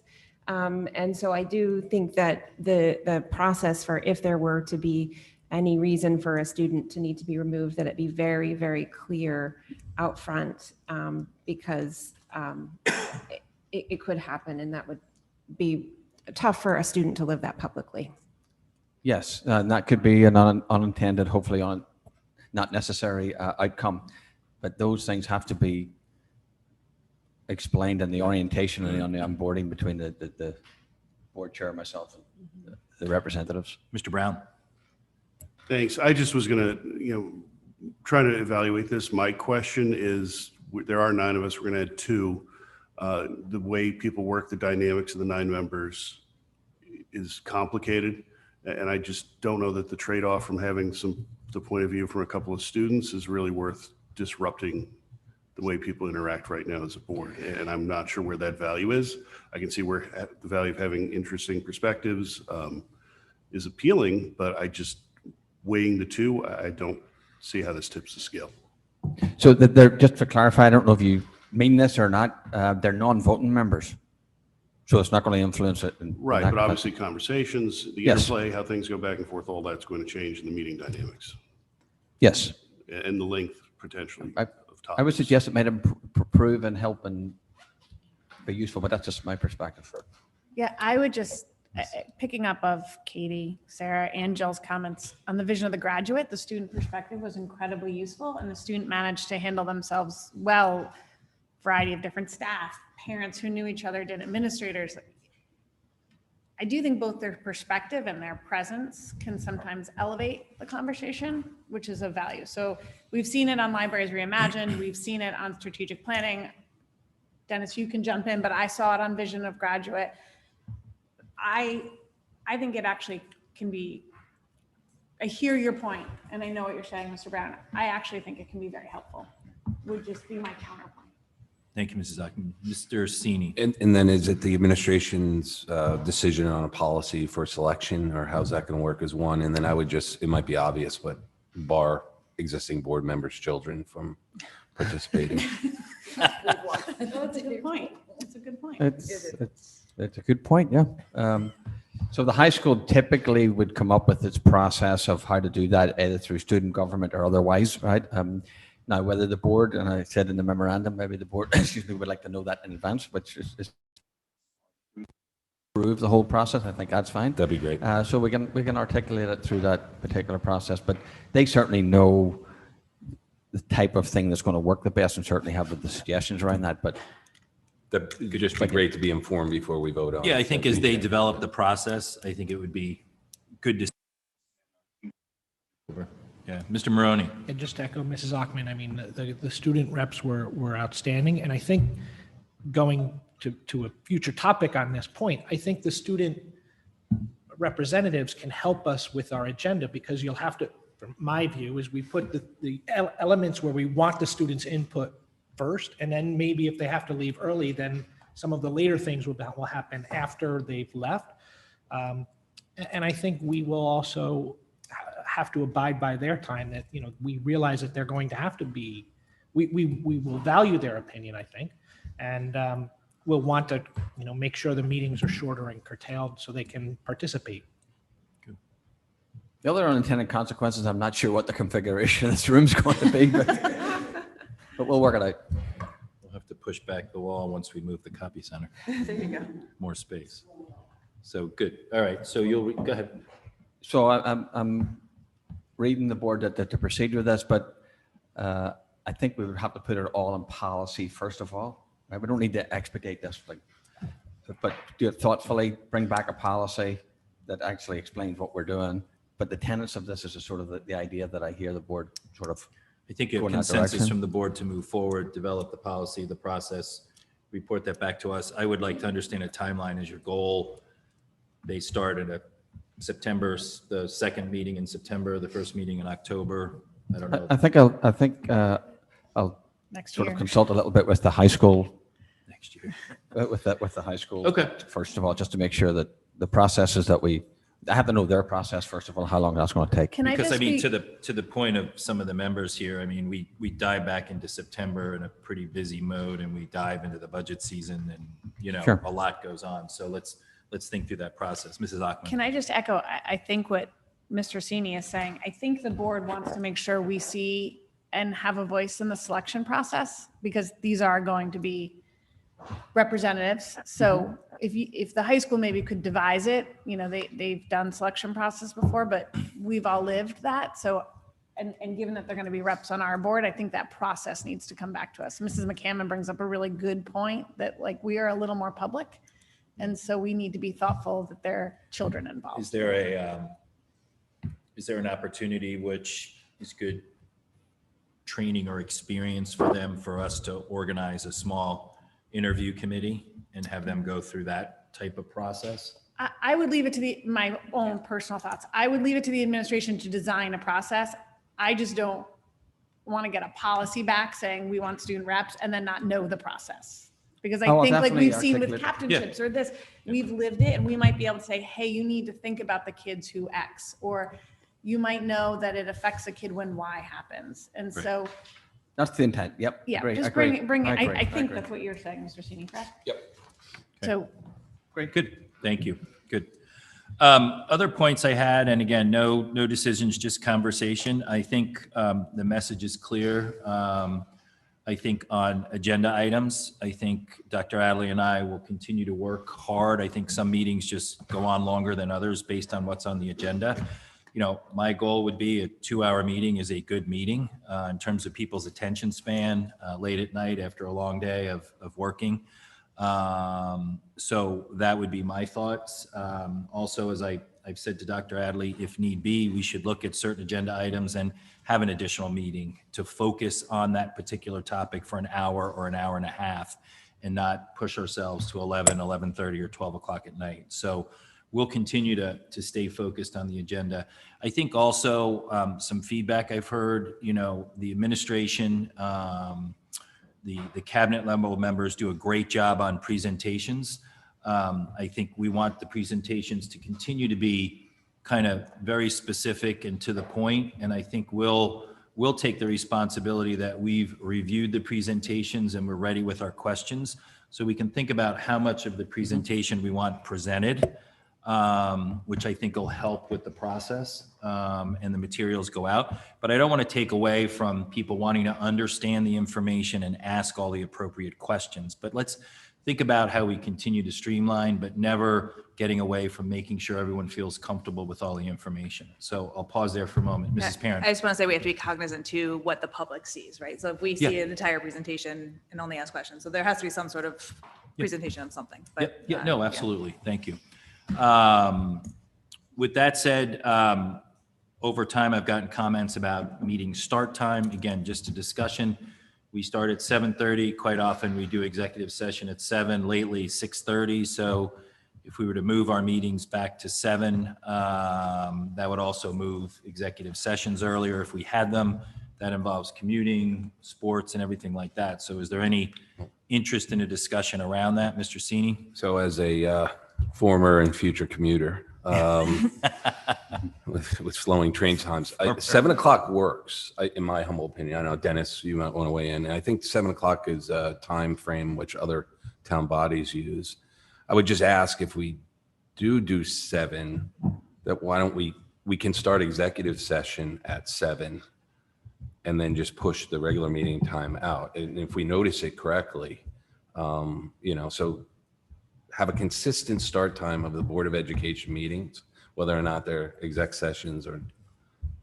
But that might be inconsistent, John, for the public. I mean, if you notice it, that we have exec session at, I get your question, but 6:30, 6 gets real tough as a future commuter. Yeah. Right. Agreed on that. Mrs. Ritchie? A 6 o'clock start time. I don't have a commute, but I have someone that commutes and I need them to commute home to help me with the other stuff going on. So a 6 o'clock start time is probably really difficult for me. So I think that we just need to make sure that when we've got a longer exec session that we're factoring in that people need to get from point A to point B. Mr. Brown? As a former and current hybrid commuter, I would echo Mr. Cini's comments for 7 o'clock. I think I've seen this in the past where we've had 7 be exec and then 7:30 be the full. So I'd be fine with that.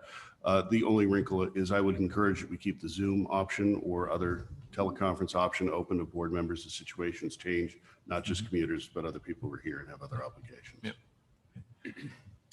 Excuse me, Mrs. Ockman. I think we just have to be cognizant of why we're making the decision.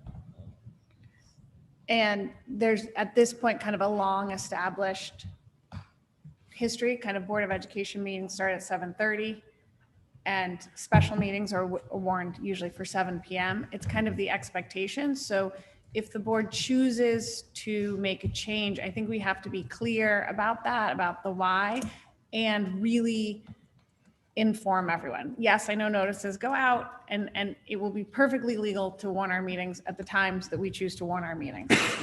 We do have a long tradition. And so I think we have to make sure we know the why of changing. That's all. Yeah, no, understood. And I've gotten comments from public and parents too on start time of meetings. So that's why I wanted to have the discussions. I think other town bodies have tried to change meeting times and sometimes it works, sometimes it doesn't work. And again, it's all about the communication and how we get it out there. Mrs. Ritchie. So I guess that asks the question, why? Why are people thinking we need an earlier start time? Is it because our meetings run so late? I think that's part of the feedback I've trying gotten. People trying to get home before midnight and go to bed. Okay. Yeah, and I think some of it is people just don't, although many of our members do, thank them. People would prefer an earlier start time and an earlier end time. I think people over the last year have adjusted their schedules. They're home, they're available at 7. So that's how a lot of this has come up. And it's Mrs. Stein. also, we have presenters and administrators here Yeah. who have the gap in their day, Yeah. extra hours. To me, the earlier Yeah. the better, but I don't work, so I respect. the Yeah, no, and commuters. thank you for bringing that up, Mrs. Stein. That's a big part of it too. We've got, during the budget season and during meetings with other, town bodies, you've got a whole cabinet here till 7 o'clock or 7 o'clock at night. And so it's a balancing of time, is really what it is. So, And it's a half hour we're talking about, basically. yeah. But What I time do did agree. you do it in I your do. former district? Sorry, go ahead, What Mrs. time were your meetings? 7. 7. And so good point. Thank you, Mrs. Stein. How did you do executive session? 6:30? Sometimes executive session was after the meeting. More often than not, it was after the meeting. Yeah, that's not unusual. Okay. And one of the reasons we did it at, I one of the like that. reasons we always did 7:30 is because we did our exec sessions before and it was hard for commuters to get home. Yeah, well, Prior. because some executive sessions now have been bumping up to 6:30, and that sometimes Yeah. hasn't given us enough time at the Yeah. end of the day. Mr. Brown? I'm not sure I want to ask this, but I was going to ask Alan, what time did you guys finish up if you started at 7? I'll have to say it just depends. It just Eight, you know. 8:15, 8:30? No, it wasn't. I mean, I guess Normal year, we can the get general back. finish time is probably by 10 o'clock. So 3-hour meeting? So Again, I it think depends. that, Yeah, I it think it all depends. dep- because it all depends on the conversation. Depends on agenda. Right, like, Yeah. Yep. But aren't we hopeful that, I mean, a lot of our meetings, the actual meat of our meetings this year didn't start till 45 minutes to an hour later because of COVID updates. Like, hopefully, in the fall, we'll be able to just get right into our agenda. It's a really good point, too. Mr. I Maroney? think the other part, as a commuter, is the train schedules are Bad. infrequent at the best. And Yeah. I'm looking now, I mean, the time is, so if we'd scheduled at 6:30, there's a 5:02 gets in at 6, 5:15, 6:13, and then there's a 6:02, 7. So, Yeah. where do you schedule the meeting? Because there's not a train every 15 minutes or 20 minutes. So it's difficult for us as commuters to figure out what train to catch. I mean, the RTM used to have the meeting start at 8:15 because there was a train that came in at 8:03 and we Yeah. were able to get there by 8:15. So I don't know that we should go so far to schedule our meetings around the commuting time, but Right, but I'm it's something to struggling with consider. how to get, it Yeah. would be difficult for me to leave at 4 to get home at 5 to be Yes. here at a 6 o'clock meeting to, Understood. Yeah, Mr. Brown? I mean, I hear what you're saying, Dennis, but I think that's why I was thinking about the Zoom. If somebody's zooming in for the first 15 minutes, I don't know that that's so bad. And so, I mean, we've certainly become used to working that way. And I think maybe we should use that to our advantage. And that could be just a train schedule, or something could happen where, a pickup doesn't happen or sports runs late and, but I think, that, there's a very good point about the admin and keeping them sitting around waiting for us and keeping them till 11 if we can avoid it. Is there any further discussion on the executive session piece after the meeting? I mean, that's interesting. It's an interesting idea. It doesn't involve the cabinet, or does it? Not necessarily, if they need to be. If it's necessary. I'm just leery of their time commitment too. But if you think about it, executive session at 6:30 or 7, it's really our time. It's not the public time. So that's something to think about too. I love it. And if we're committing to try and have an efficient meeting, which I think Mrs. Stein brings up a good point as we go forward. COVID updates will be less. We're back to kind of a normal business schedule. Then the agenda can tighten up around a 2-hour plus meeting, depending on the conversation, and maybe executive session after. And we don't always have executive session. So, Mrs. Parent. It's just the only issue I see with doing it after. Like, there have been times this year where we've discussed something in executive session and then it's been on the That's a good regular point. agenda.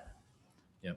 So depending. But you can always move the executive session Yes. to before the Yeah. meeting if the administration is looking us to vote on something from a personnel standpoint. All right. So why don't we continue to mull it over a little bit, and I'll bring it back up as an agenda item. I'll get some feedback from everyone and see if there's any kind of change we want to do there. What time are we starting the July meeting then next week? Nothing is changing. Nothing's changing. Nothing's Okay, changing. okay, all right, okay. Nothing is changing. There's no vote. There's nothing changing.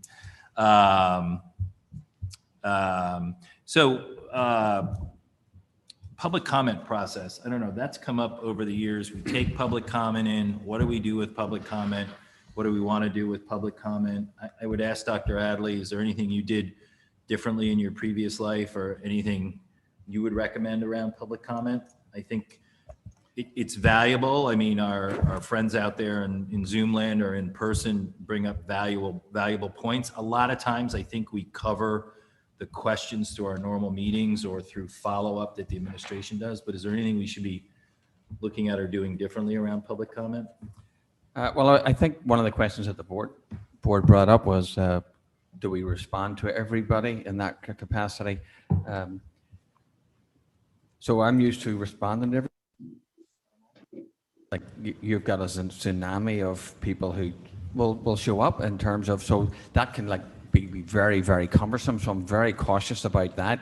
Certainly recognizing that they participated or recognize that they sent an email, I think is appropriate. And that the board culturally is understanding we're listening to what we've read what you sent us, we're listening to your comments. Inherently, we're taking those into consideration and some recognition that they sent it. But beyond that, I'm not so sure practically we could physically get back to everybody who comments with a response back to the some of them are very detailed, and there are just many of them. It tends to be, and this year probably highlighted it, but Right. that would be my concern, obviously. Well, I think acknowledging, I think our public knows that we listen to them, and we acknowledge the written correspondence, and it's used as we go through the process of developing some of the information or answering the questions. So I'll open it up to any board comments or questions. Mrs. Achman. So I would say,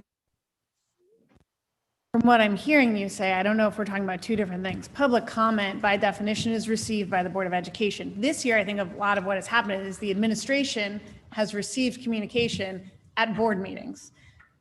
So whether you choose to respond to that, but I mean, maybe that's part of educating the public on our job, because sometimes people are really coming on talking to the superintendent and the administration at our board meetings, which is fine because it's a venue, but by definition, we receive public comment. So if someone's emailing you, Dr. Adley, I think we as a board kind of expect you to get back to them. Yes. If it's happening at public comment, I think we have discussed at the board table kind of what that is. I think we've been advised by our attorneys what that is. I think CABE has advised us what that is. So we would really be making a shift in that. Yep. Now, if people are responding to the superintendent, we want them to get back to the superintendent. So I have felt sometimes that what really the the public comment session of the board meeting has been used for is to get a message to the administration. Maybe that's part of clarifying what we're doing at our meeting versus what communication should go to the administration. The administration can find the appropriate response back. Okay. Mr. Sini. Yeah, no, just follow up on that. I mean, there was a board meeting in which we were kind of thrown into the cheating scandal, which we had no role whatsoever in that. And it was used as feedback directly to the administration. Yeah. So one, if we can maybe separate that in God forbid it happens or something different happens, where if you need to solicit feedback from the community, do that within the administration. Something at the high school would have been probably more appropriate for that. And I don't mean to rehash it. I'm just trying to give you an example. We have to be careful for you on this one, because we can't create an agenda item based on public comment. So again, educate the public that if it's not on the agenda, you're probably not going to hear us talk about it. Right. We'll take it in. So I don't know how that feeds into your responses, Dr. Adley. Yeah. But third, I think we saw the benefits of creating public hearing or public discussion items in which we can have a back and forth. Use them again. These are public meetings, but they're not all public hearings. But in certain cases, we do want to be able to respond back and forth. And the budget process, we often have them and that sort of thing. So I think that proved effective in hearing from the community, and that we set up that special meeting and we had public hearing where, I think the community felt good about giving their opinions and their questions, and we were able to interact with them in a reasonable timeline. Mrs. McCann. Building on that question of a public hearing, I agree with looking for where that's appropriate, for the board specifically, but on the budget process, I think I'd like the board to take up the question of when the budget hearing occurs, because when it occurs, leaves us less flexibility to respond to the public. If the public were to ask us to add or ask us to take off, we need to have already done that work. So I would love for us to look at our process and either move the hearing or change how we handle add cut. Thank you. It's part of the budget process. Yeah. Okay, thank you. Mrs. Perrin. This is related, but also not related. In terms of responding to the public, I meant to ask Patrice what she thought her best practice would be. But when a constituent emails us, the whole board, I understand it is the chair's job to respond back. And I know there are some of us that would just like to respond to simple, like, thank you, I hear you, appreciate your comments. Where do we stand on that? Am I supposed to be completely silent and just let you do that? Can I just write thank you? I just want to clarify so that we are all I think on the same page. it's best, and we can have the discussion here. I think it's best that the chair or the superintendent respond, or I forward it to the superintendent to respond. And that way people understand the chain of command. So I think. So we have had the conversation here several times, and part of it is that you can say, thank you so much. Yeah. I referred your email to the chairman as he is the spokesman for the boards of education, he or she, whoever. Right. So the person knows that you've received it. Right.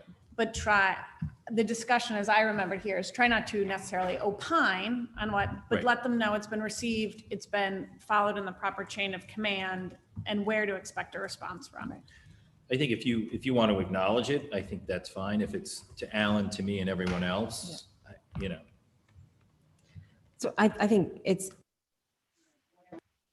eventually takes, it'd be nice to document something like that again, because you want to pass it down through Right, and time. I don't want to seem rude by not Right, responding, you right. know, I have read this, I appreciate it. Yeah. But I also, I think I've seen other town bodies where they've acknowledged your communication has been received. Thank you. yeah. Yeah, Mr. Sini. I mean, I take a different tact and think it's important that I share my opinion as long as it's extremely clear that I'm only one member of 9 and don't speak for the board. So I will continue to do that as it's my First Amendment right. Again, not undermining the board's decision. If a decision has been made, you support the decision of the board and move forward, but that's how I continue to go forward with my practice. Well, that is, so I think this should be brought up to a communications discussion, because, for example, we received a year or two ago an email from a constituent specifically asking, what is your personal position on vaccines? And so that's not something you can necessarily forward to the board chair. So anyway, I think it's worth having a discussion.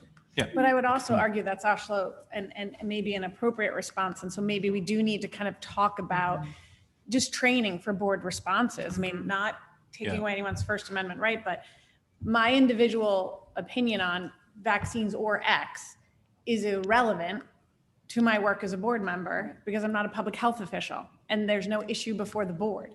So the question was asked and there's an appropriate response that's respectful to a constituent to let them know it's been asked and received. But it's also, I would think, important to clarify what my role is in that. Right. And so I think maybe what it is we need to have a discussion or a training, and maybe we have come back down. What's one way, or multiple ways of responding to people, but also really telling them about our boards and responsibility when you're operating off your Darien PS. Yep. Like you're operating in a government official at that point. Mm-hmm. So that's what gets really tricky with all these individual responses, as well-meaning or as accurate as they might be. So we'll look for some training and have a little further discussion on it. But I think to the point of how you phrased your response to that one particular question, maybe it's also like, hey, are we going to have, like, do we craft a response that we can all use, which also shows consistency, right, in terms of how we deliver the message? Yeah. Because so maybe the vaccine's not the perfect example, but I've been asked, why did you vote on something? Can you explain your vote? Yeah. Or I've been told, I don't like your vote because X, Y, Z. And so anyway, I think it's worth discussion. Good. All right. The only other item I had on here was the PAR report. It's something Al and I discussed. I mean, it's a quick vote at the end, but I don't know, Alan, do you want to touch base on that a little bit? No, we had brought this up just once before, that to some degree, the actual vote that the board takes is a wee bit perfunctory perhaps, because if typically, including retirement, resignations, appointments. So for retirement, it's like, it doesn't matter if you vote or don't vote on it. I mean, you can't stop somebody retiring. So in that nature, that just becomes just an extra wee step. Now, it might be useful as an update to the board to follow the flow of people who come and go and so on and so forth, and recognition also. But the idea of voting on it typically, well, not typically, it's not unusual that we may have had to actually hire someone before it gets here. Right. So I'm just putting closure to this discussion, whether you want to continue to vote in that capacity or not. So board conversation, Mrs. Ritchie? So what I'm hearing is we actually don't need to vote, correct? So maybe if we don't need to vote, I do like to see the report. So I would love Strictly for those information. I would love to have them included. And if there's something of a special mention, someone Yeah. wonderful who's retiring and we want to just give a shout out, that would be nice. The goal would be to have it as informational in case anyone has a question around it, but then the vote just doesn't mean anything. So So per policy, it depends on who we're hiring. We've delegated the authority to hire and to the superintendent at the teaching level. At the administrative level, we hire. So if we're hiring an administrator, we need a PAR or something because we have to vote. Oh, right. The Oh, yeah. teacher Yeah, really has yeah. been, because for a while, we were seeing, at one point, the board approved all hires. Then we gave the superintendent the ability to hire at the teaching level.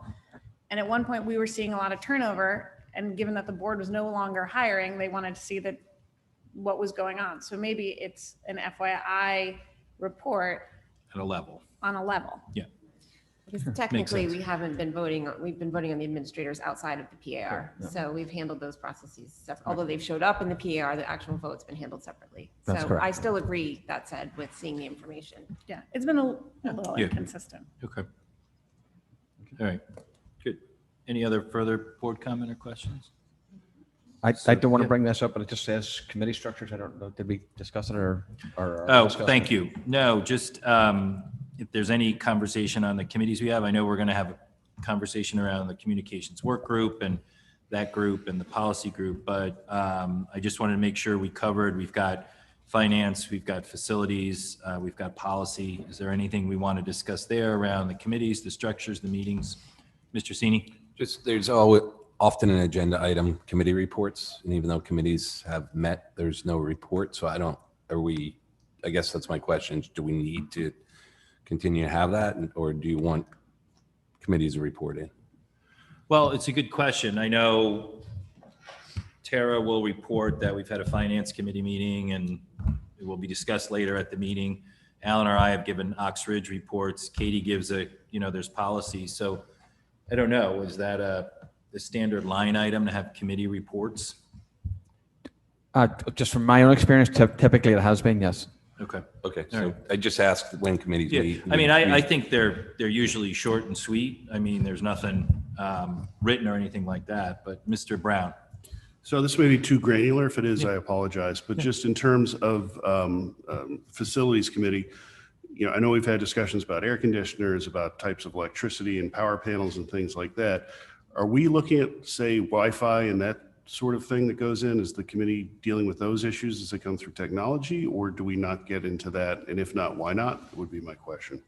And it not necessarily approval. I mean, we don't question if, how many amps we're going to run to a power panel, but just, so the Right. board's aware of what's going on in that infrastructure as well. So it's a good question. Can I take it offline and do some research and That'd be great. Of course. discuss it Thank you. further? Yeah, as to where that kind of fits. Mrs. Achman? So the only thing I would say, just kind of as a FYI to the board, and maybe we could check with Tom or Patrice or something. I believe Excuse me. FOIA has ruled that any committee established by the board Must report. must report and is subject to FOIA. Yeah. So like our strategic planning committee, we ended up with some questions around that. I know the communications work group had to end up fielding some questions about that, but the understanding was different when they began. I think we need to look into that if the Okay. board assigns work, it's work of the public. Right. And I think that's an understanding of, a new understanding of how we've worked. So I don't think Makes anyone sense. has purposely done anything wrong, but I do think FOIA has been pretty strict on that lately. So we want to be cognizant of it. So maybe ask Tom. I'll get some clarity from Tom, because Yeah. maybe it's as simple as the Board of Finance met, we reviewed, it'll be discussed during the meeting, or there's no report from this particular committee. Yeah, I mean, So- the Board of Finance may meet, they won't hear about it from me. Finance Finance committee. committee. Finance committee. Finance Yeah. committee. So do- All right, Mrs. Ritchie. So I was adding on that it is important to make sure the public is aware that these committees are meetings. I didn't have as much information it's as as Ms. simple Achman. as- It's just, even if it's a simple, we met and we'll Yeah. discuss it more, it is important to make sure that not everybody follows everything we do. Make sure the public knows Right. that these committees are meeting on a regular basis. So I think FOIA has actually gone even broader than that. I think they're saying the meetings actually have to be in public.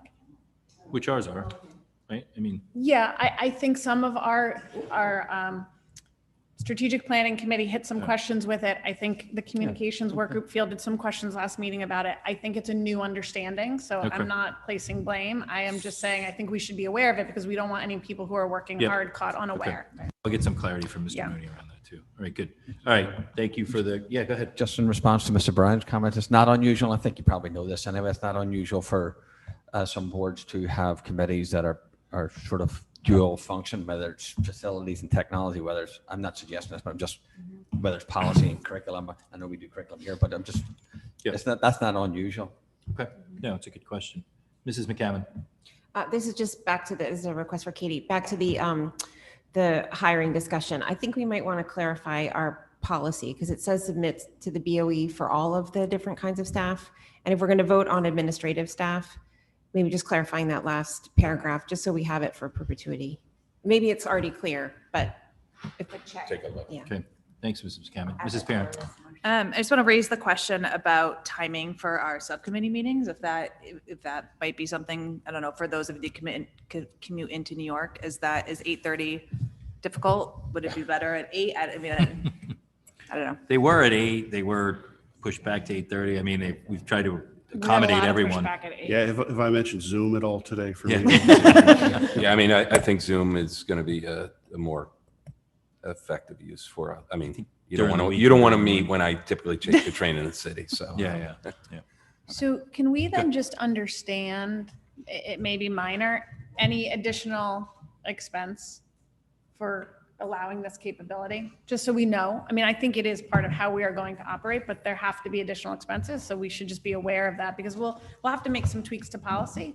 And I think we should just have all the information as we do it. The Zoom and stuff is in the budget for next year. That's already in. Yeah, we have staff Yeah. and late meetings and early meetings and like I said, I think it's here to stay. I'm not denying that it's here to stay, but I think we should just know all the financial implications, all the policy implications, and just be aware of it as we make that decision. I'm assuming that the board understands that the executive session, or as agreeing, the executive session would not be Zoom orientated. Correct. Right. Good. All right, thank you, Mrs. Ackman. When you say executive session would not be Zoom orientated. Oh, sorry, you couldn't participate via Zoom. Okay. Good. All right, And maybe just go on and explain that just so everybody understands why. So typically in a meeting, if you're zooming into a regular meeting, well, it's a public meeting. Everybody's like, your wife could be there, your kids could be there, right? But they could be here and seeing the same thing. But in an executive session, they're precluded from that, and there's no way of telling. Like it's just a. No, that's good, thank there you. was no way of identifying who's in the room with you. Understood. Sitting on the train I next to wanted you. him just. It might go better if you somebody could- else is there. I don't know, but it's just. No. I Good. just want to Yeah. make sure that was stated, so we all. Good clarification. Good. All right, thank you for that conversation around that. We'll have some follow-up around that. Moving on to review of student activities fund and accounting manual. Dr. Adley and Mr. Rudel, thank you for all the information you put together. It's pretty comprehensive, and so I'll turn it over to Dr. Adley and Mr. Rudel. Mr. Chairman, may I ask permission just to touch briefly on conceptually? I don't know if you feel it fits, but I kind of feel it fits. We talked about board goals this morning, and we talked about board operations and just how I intend to bring back to the board, like where do we sit with that? Is it okay to mention that within that? Sure. Is that okay with the board members? Yeah. Yeah, so we're staying in number 4, board operations. Yep. Just for the moment, That's fine. Yep. operationally. So last year, the July meeting, we did the first draft of the goals. So that's what the intention is again to do. I heard today that maybe in the future we bring back goals to this discussion, which is fine. So I think what has worked, and even in our own discussions, I think what has worked where I've sort of solicited along the way, whether it's a report or whether it's something else, what your thoughts might be before I sort of bring some stuff. So my intention would be based on this morning and just based on some thoughts that Patrice sort of broke this up into sort of board goals, board operational goals, and then the district goals, right? So I'm thinking along the lines of, and you can certainly give me any indication between now and then as to, I'd like one in this area or one in that area. One would definitely be the implementation of the strategic plan. What I don't want to do is just overload all of us with stuff that we know what we have to do, which is really embedded in that strategic plan. So one would be around the execution of the strategic plan. Just based on this morning, one might be the adoption of I'll word it better, but the adoption of self-improvement goals. It may actually be one of them. And then you've got a couple of them that we've already mentioned there off to the side a little bit. Others could be around any specific thing that's not mentioned in the strategic plan. It might be of a facilities nature to manage the three 3 projects that we're going to have going on. It could be something around that. So my main thing is strategic goal. It could also, you can still do something around, we don't know what the opening of school is going to be like, right? So it still could be around something about opening and maintaining it in the pandemic or the next version of this. But essentially, the major one would be the strategic plan one. And so I'll leave it there and pick your brain as to what you think of that. Without saying any words around it, that's kind of what I would be bringing back as a proposal around those types of topics. Mrs. McCammon. Well, I agree with either, I would say there's 2 approaches, either keep it really high level because we already have the strat plan, or develop some lower level goals that kind of fall from the strat plan, and then it would be a lot more extensive. But I kind of like the idea of being pretty high level and using the strategic planning framework the way it is. Well, within the strategic plan, the governance is overseeing that, Yeah. and keep me accountable for actually moving it along. Mrs. Ackman.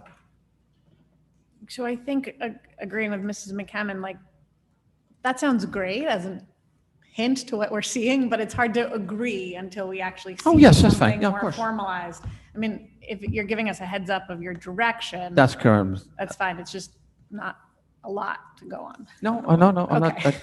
I'm actually using today to try and this is the strategy sort of moving forward. Is that? Mrs. Ritchie. So just to understand timing, we'll get a first look at goals and objectives at the July meeting, and then it would be an action item for the August meeting? Right, Is that that- what the yes, hope that's is? right. And then we develop our master agenda after we Correct, yep. establish our goals and objectives. So respectfully, I'm sorry. Are we not a little late if we're waiting till August to get going on the goals and objectives for the administration to like No, the opening of well, school in September? it would be the July 22nd, is it? So the next meeting in July will be the draft of the goals Yeah, and then we wouldn't approve them till the next. Yeah. until the August meeting. We only have 1 meeting. Because the strategic planning process really has taken over a lot of what we used to do. A lot of that work that we would have done in the summer really got front loaded into the strat planning process. There is work that falls outside of it that would need to be captured, but a lot of the kind of what's the focus of each of those categories should show up in the strat plan.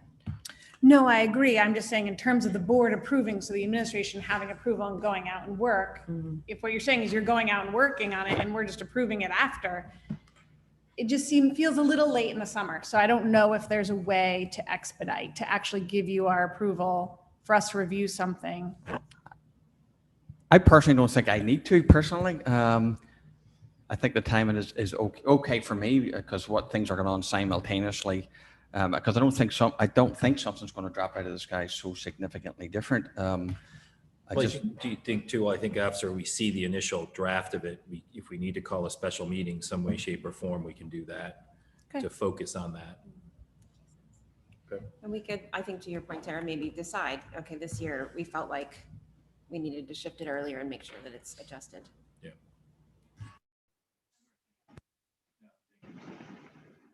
Okay. And the only other thing I would put on the table with that board operations is the nature of this meeting.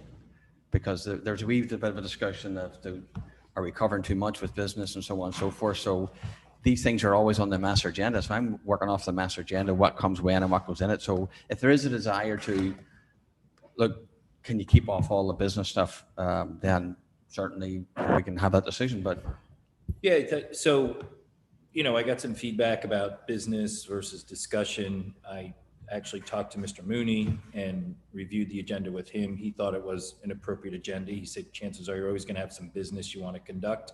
He goes, it's really what you all want to make the board retreat about and the discussions that you want to have. He said that the evaluation is key, usually the superintendent's contract. He said goals and objectives. He said, and then you can discuss any items that you want to clear up or get done or move forward. He goes, those are always good things to have on a retreat to spend the time to talk about them. But I think, what I would do going forward is I would like to have it earlier. It's tough with the end of school year and vacations, but then also have a little more feedback beforehand from board members as to what else you want to see on it or what you want to discuss. So that's my 2 cents. Mr. Brown. I just would like to say I thought this was a great agenda, and I thought it was great to take some items that have been lingering for a number of years and kind of take them off the table. So I'm glad we have them on the agenda. Okay, thank you, Mr. Brown. Mrs. Stein? Well, I had sent an email into Alan and Duke with some of those concerns. I think historically, and I'm going to take last year out of it because with COVID, we were late with the superintendent's contract, other things, because it was a crazy year. But historically, from the time we started the retreat, which initially was off-site, it was always around, to Mr. Brown's point, sort of lingering issues as a board that we didn't have time to really dig into in our regular agendas. And it was always goals and objectives, it was evaluations and superintendent's contract. And I felt like this agenda looked very much like a regular agenda. It didn't even have the word retreat on it anywhere for the public to understand that. So I would just like to see, I have no problem doing business, but there was one year, I think it was 17 or 18, we had it as a separate pre-meeting. So we did business and then we adjourned to the retreat, which is our time as a board to sort of workshop things, talk about things. There shouldn't be public comment, in my opinion, on a board retreat. It's our work session. So those were my concerns that I sent in, and you can forward the email to the board for them to see, but that was my 2 cents. And I have no problem doing business on this date because I know July gets busy and there are things you need to vote on. I was just saying, separate them out. Good points. Thank you, Mrs. Stein. So just for the record, the items to be discussed at this meeting are on that master agenda, and those are the things that we continue to add those onto. I did seek clarification last year whether to call it retreat or not, and we got the clarification back to call it a special meeting. So, but anyway, as long as we decide what you want to do moving forward, I'm good. I think there's a balance to what legal warnings are, kind of what today is, what we signal to the public today is, who's tuning in. I think generally, I love that we have people on Zoom, and I know it's probably for the student activities manual, it's probably where they're most interested. But I do think that, I don't know that a lot of the town is, well, I would say this, look, I planned and ran meetings where the criticism was, hey, you're talking about that during the day and it's a topic of interest and we want to be part of it. So I think we just have to be cognizant of regular business during the retreat, or at least signaling it as such. And maybe in the past, as we've warned a separate meeting, we could at least point to people and say we warned, this. But that all goes into how you all organize the agenda. Good. Thank you, Mrs. Ackman. Very good. I'm good. All right. I think we can just ahead. celebrate for a moment that we did an evaluation this morning. Yes. From Yes, that's good. And that we're, That and everything continuing else to we be, did. open and discuss, because these are important topics, and it's good when we can come to consensus. And it was hard last year because I think this year, I think Patrice was saying she got full participation. Last year, I think we only had 2 or 3 people send in their evaluation. Yeah. No, it was good. I appreciate everyone participating. It was a good session. So, all right, are you good, Dr. Adley? We are, sir. Yep. All right, good. So we will move on to the review of Student Activities Fund and Accounting Manual. Dr. Adley and Mr. Rudel, thank you again for compiling all the information. So I will turn it over to you.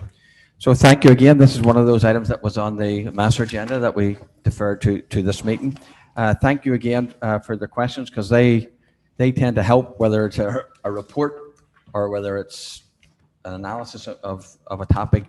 They tend to be very helpful to us in terms of trying to incorporate those thoughts, and obviously it would meet your needs if those were incorporated. So with that, you do have the memorandum, you have the student activities. So that's been reviewed and discussed, and I'll ask Rich just to walk through the highlights of a memorandum, and then perhaps we open up for discussion. I do think it probably gives us all a good starting point on foundation again on what is actually happening or not happening. So that will be I think, good thing for everyone. So with that, Mr. Rudel. Sure. So Connecticut statute does establish Board of Ed to create accounts. Mr. Rudel, could you just hold pause a wee moment, please? Lunch delivery. Is it a lunch? Well, then keep talking. Yeah. So we can't close the door.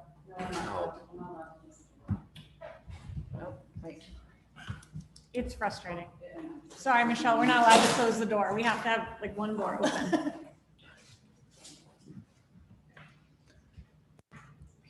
Doors ajar. All right, Mr. Rudel, thank you. Yep. So Connecticut statute does provide boards of education to establish and maintain student activity accounts. Those accounts are supposed to complement student activities, but not conflict or supplant activities taking place. The district does have 8 accounts, one for each school, and then a district-wide student activity account. Within each school, there are essentially sub-accounts with individual line items that support the various clubs, activities, or sports within the respective school.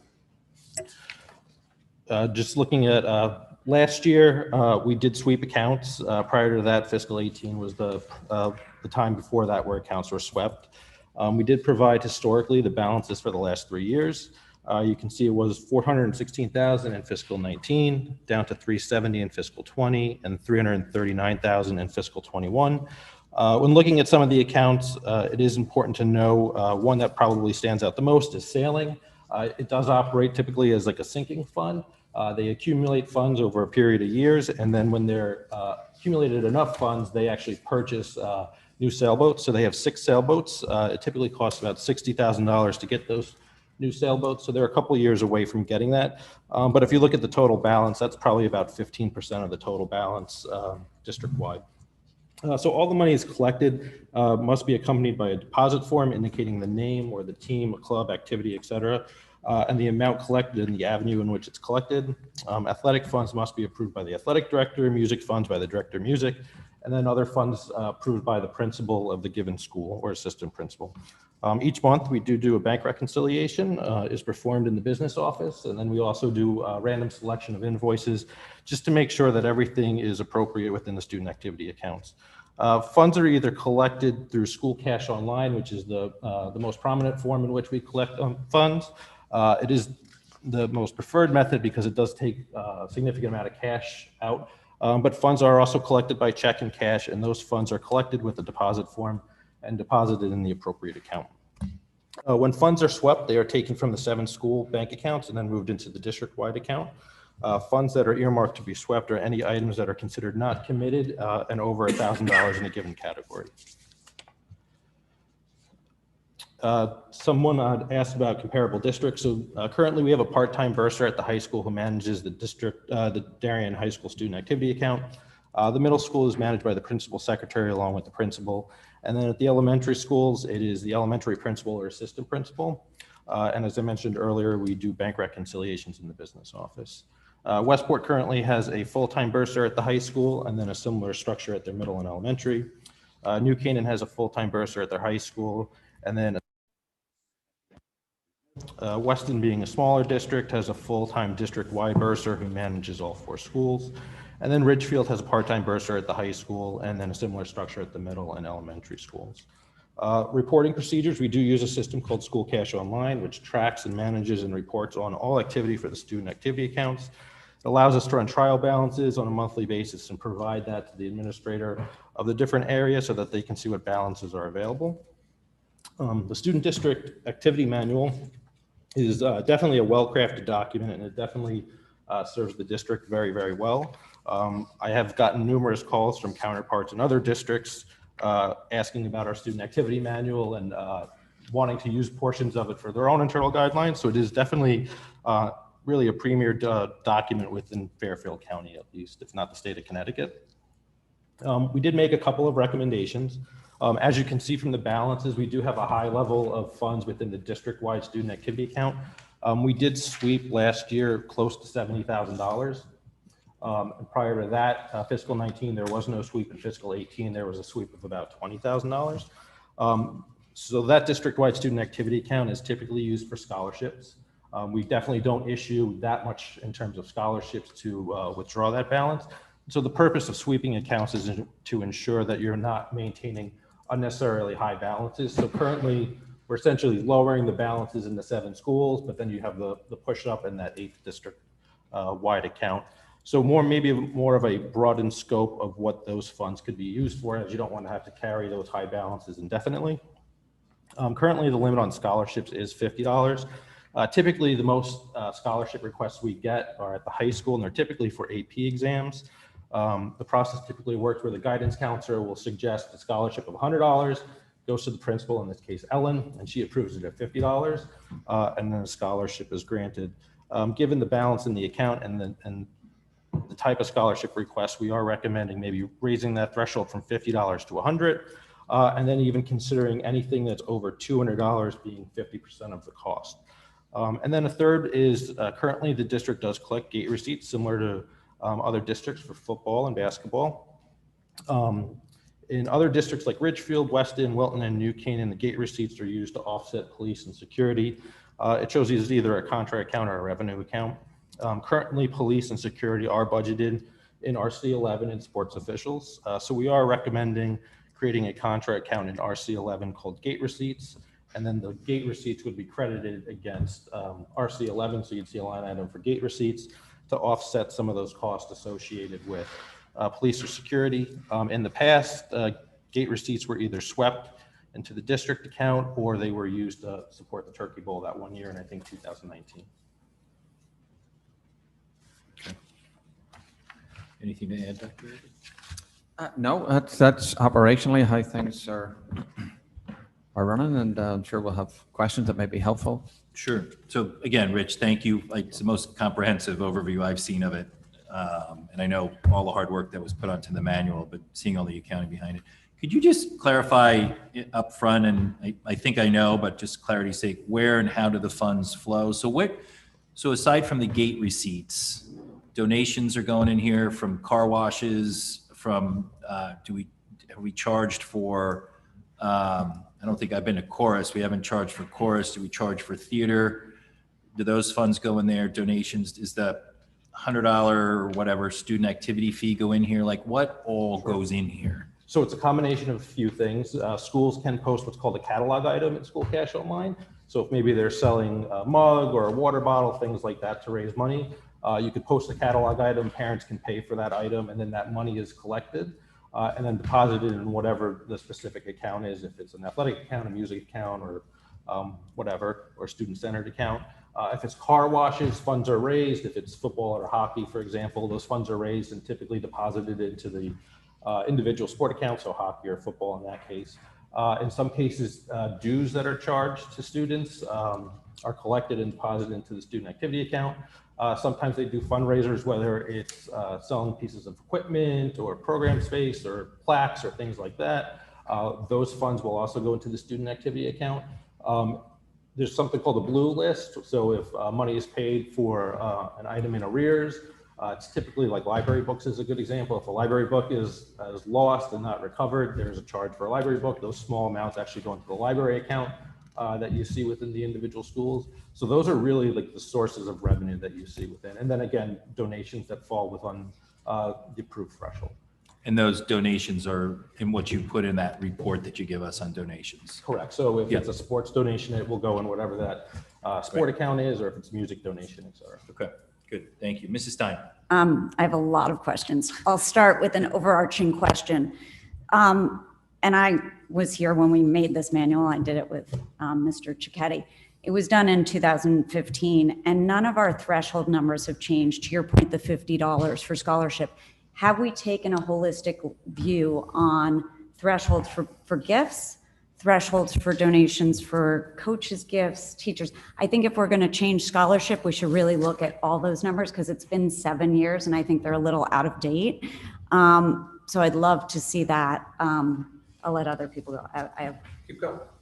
Keep going. Go ahead. Okay, my next question. So the general account, the general activities, well, no, I'll start with another easier one. Sorry.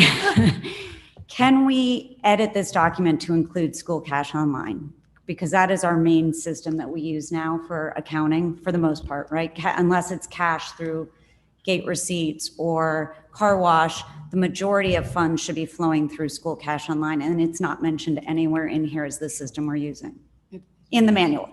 In the manual. So you certainly can, if you would choose to, let's say, not use School Cash Online down the road, you would just have to change the manual to reflect whatever system you're using. Okay. But we do try to steer people to School Cash Online as much as possible because it takes away that cash risk. Yeah, I think it's helpful to put it in there.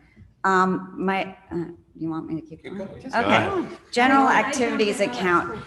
That is, there's not a general account in each school. There's just one. So when accounts get swept, they go to the general activities account. Correct. Okay. Can you just tell us, sort of looking back, how often clubs or teams or activities have accessed that account? Is that, I mean, I know some is scholarship, but it is also there when there's a deficit. Yep. So in my time here, prior to my time here, it was never accessed. This past year, the high school did request access for it to support end of year activities for seniors. We did grant funds from those so that they wouldn't either have to raise more money or they wouldn't go into a deficit like you mentioned. Typically, it's only small amounts of money for scholarships. So this year, there really wasn't a lot because there were no field trips. There were no guest authors. There weren't as much going on at the middle school because of the type of school year we had. The biggest request this past year, as I mentioned, was for the senior class. So just to Katie, just to clarify your question, were you been swept? Has anyone gone and Well, asked? I'm to going to go, access? well, I'll clarify further. If you go to page 5 on the activities manual, under athletic teams, if you read the second paragraph, assuming there's no Title IX compliance, if a team has a shortfall, they're supposed to first request funds from the general activity account, which I don't believe is happening. So I think there's a lot of editing that I'd love to do to this manual. There are things that we are not practicing that are in here that really need to be, if we're really gonna do this, we gotta do it and do it right. Because that, I know that's not happening and you pretty much just confirmed So there were no it. requests from the athletic Right, director. but so then this past before year. any fundraiser should happen, that should be happening. As I There read should be a this, request if there's. a which is deficit. not at all the Correct. practice. So I think 2 things out of this. I think we should figure out what practice is and align this manual. There's a lot of areas where it's not how we do things. But I think the other big thing, which I've raised every time we've discussed this manual, is it sits here, it's a document, but it's not implemented. And people aren't using it as a living document. I know a lot of, there are inconsistencies in team, you know, I will use the high school as an example because I live and breathe it, but captains' parents who've been informed about it, some haven't.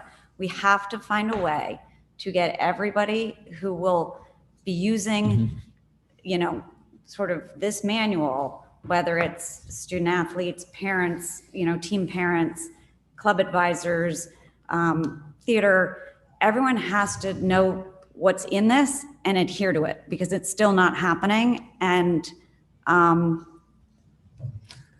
guess that Rich, is my biggest. but Rich, to that concern. point, the thing I hear most often, and some of it comes from I think the parent reps up to Derek, there seems to be like some transparency issue with this in terms of people knowing, maybe it's to your point, knowing what's in there so that they do have the ability to go ask for it versus doing a fundraiser. So I don't know how or who disseminates the information or the monthly accounting. Yep. But I just have constantly heard this transparency issue with people. And the bad part is the rumors out there are there's hundreds of thousands, there's $1 million in these accounts. And I've heard those rumors over the years.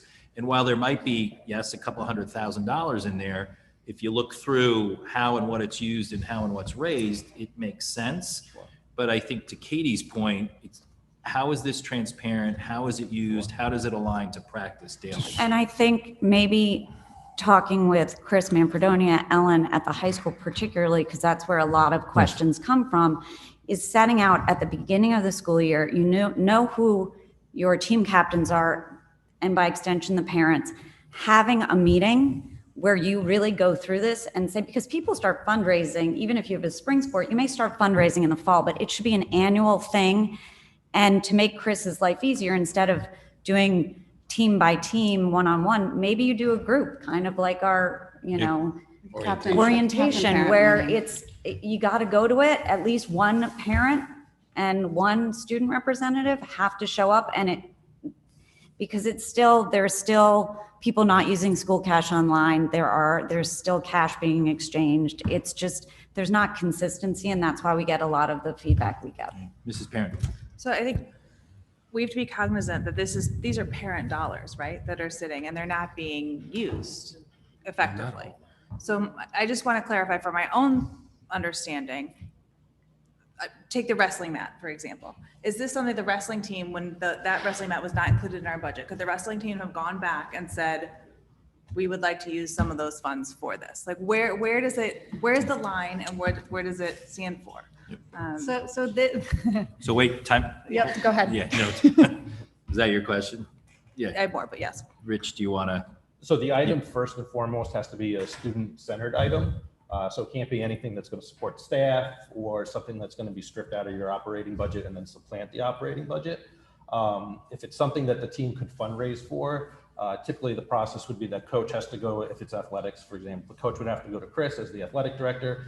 The athletic director is going to have to make a decision as to whether or not it's something worth fundraising for or not. And then it's his obligation to request first money from the student activity account. So similar to what happened at the end of the year, Ellen made a request from that district-wide account to support end of year celebrations for the high school students.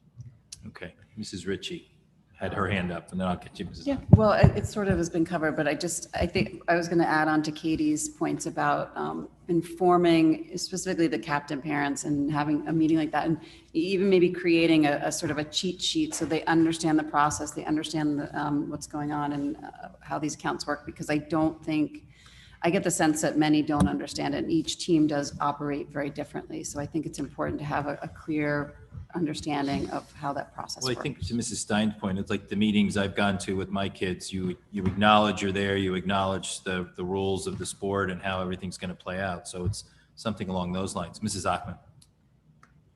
So I do think we have to make sure that we're clear. The student activities account is outside of tax dollars, right? Right. So Mr.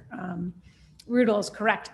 We can't use it to supplant the operating budget, right? So if there's a determination that something in the operation budget is not necessary and the team wants to request money, this could be a place they could go. That's kind of a very thin line. So we have to walk it Yes, it really is. tightly, because supplanting the operation, we're supposed to provide for the educational Right. needs of our children, right? I think that a lot of teams don't know that this money is available. And really part of this might be like the administration really making clear. I mean, I hear, I'm sure like everyone does, from teams that say, oh, this team has money, we don't have money. There is money available. If you can't meet your needs, you just need to go through the approval process. Correct. And I really think we need to stress that. I think we need to be, at one point at the board table, we heard we were no longer taking cash, outside of federal law and all that we can't deny cash. But it wasn't that we were steering people to school cash online. We were no longer exchanging cash. And so I also think that that's gotten very inconsistent. Some people are dealing cash, some people are doing school cash online, car washes, buy tickets beforehand. I really think what this is more about is educating. Maybe it's the staff, so they know fully, but maybe it's the parents too. They know what's available to them, because none of us want to be carrying necessarily balances this high if there's a need. And also, we don't want to be asking our parents to fundraise money with balances this high necessarily. So I think we have a really good manual. I would agree with Mrs. Stein. I think it's really about implementation. And these monies have compiled because people don't know it's available to them. And we've been trying to actually make sure that the practices that we are doing align to this manual, because it's very well constructed. The other question I heard occasionally is, we don't know what's in it. Well, essentially anybody can request to see what's in it, the way they could request anything. If that should come from the high school administration, the athletic department, as the first request. If for some reason people aren't getting that information, then that should come through. Next would be the principal, and thereafter that would be Rich and myself. People can see what's in this because it's public information. So there should not be any question about how much do I have in the actual account. At least not getting an answer to that.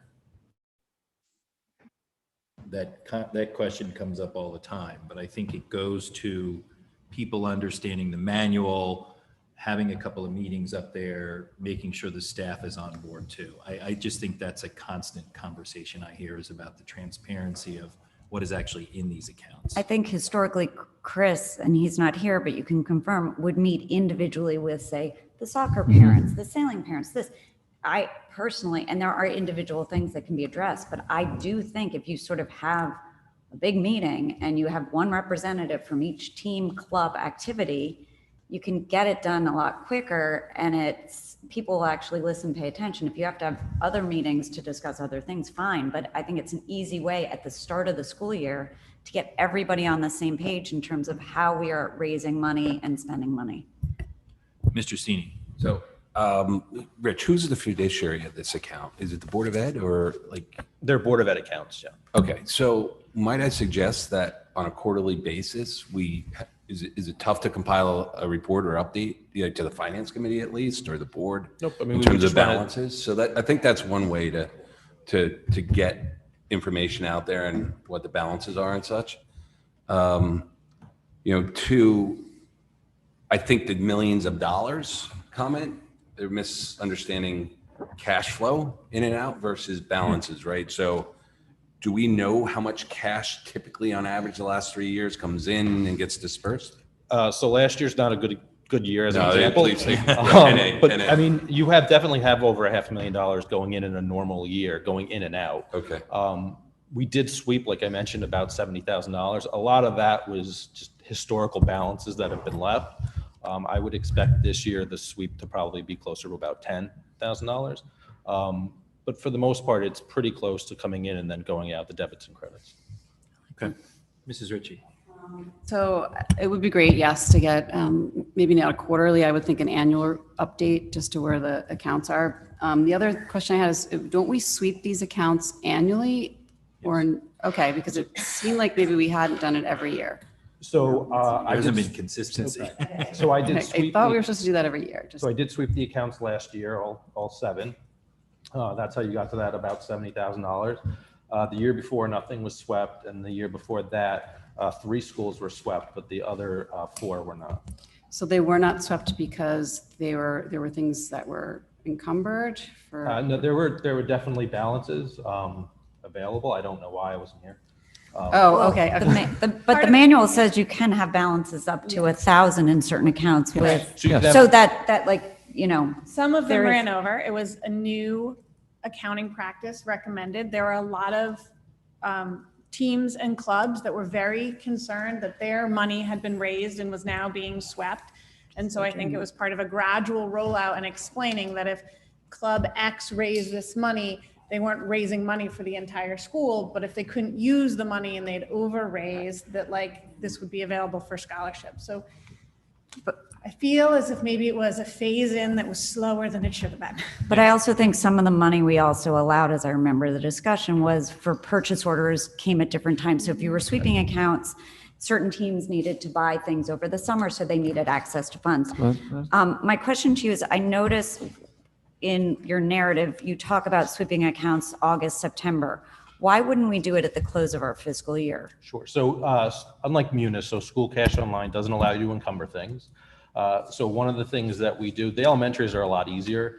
There's not a lot of ins and outs. So we do provide the principal, or if it's athletics, the athletic director, or music, the director of music, their balances. We want to make sure that we have anything earmarked. So there are occasions where something's over 1,000 because they might have that pending invoice to come out, or they have an earmark where they don't have a pending invoice, but they raised money, let's say in the spring, and the expectation was to make that purchase maybe in August. So we want to have those sign-offs. In terms of just the larger process in the business office, we do have to close out the operating budget, and we have state reports that if we don't finish by a certain date, the board gets fined. So we focus on that first, and since these are agency accounts where the money doesn't get lost, then they can accumulate and roll over. Thank you. Mrs. Ritchie. So when at what point in time snapshot do the auditors look at when they're auditing these accounts? The close of June 30th. Yep. Something that jumped out at me in your narrative is that a lot of schools, a lot of school districts comparable to our size do have full-time bursars at their high schools. And given all the accounts that are being managed, is that something that we should be thinking about potentially for the future?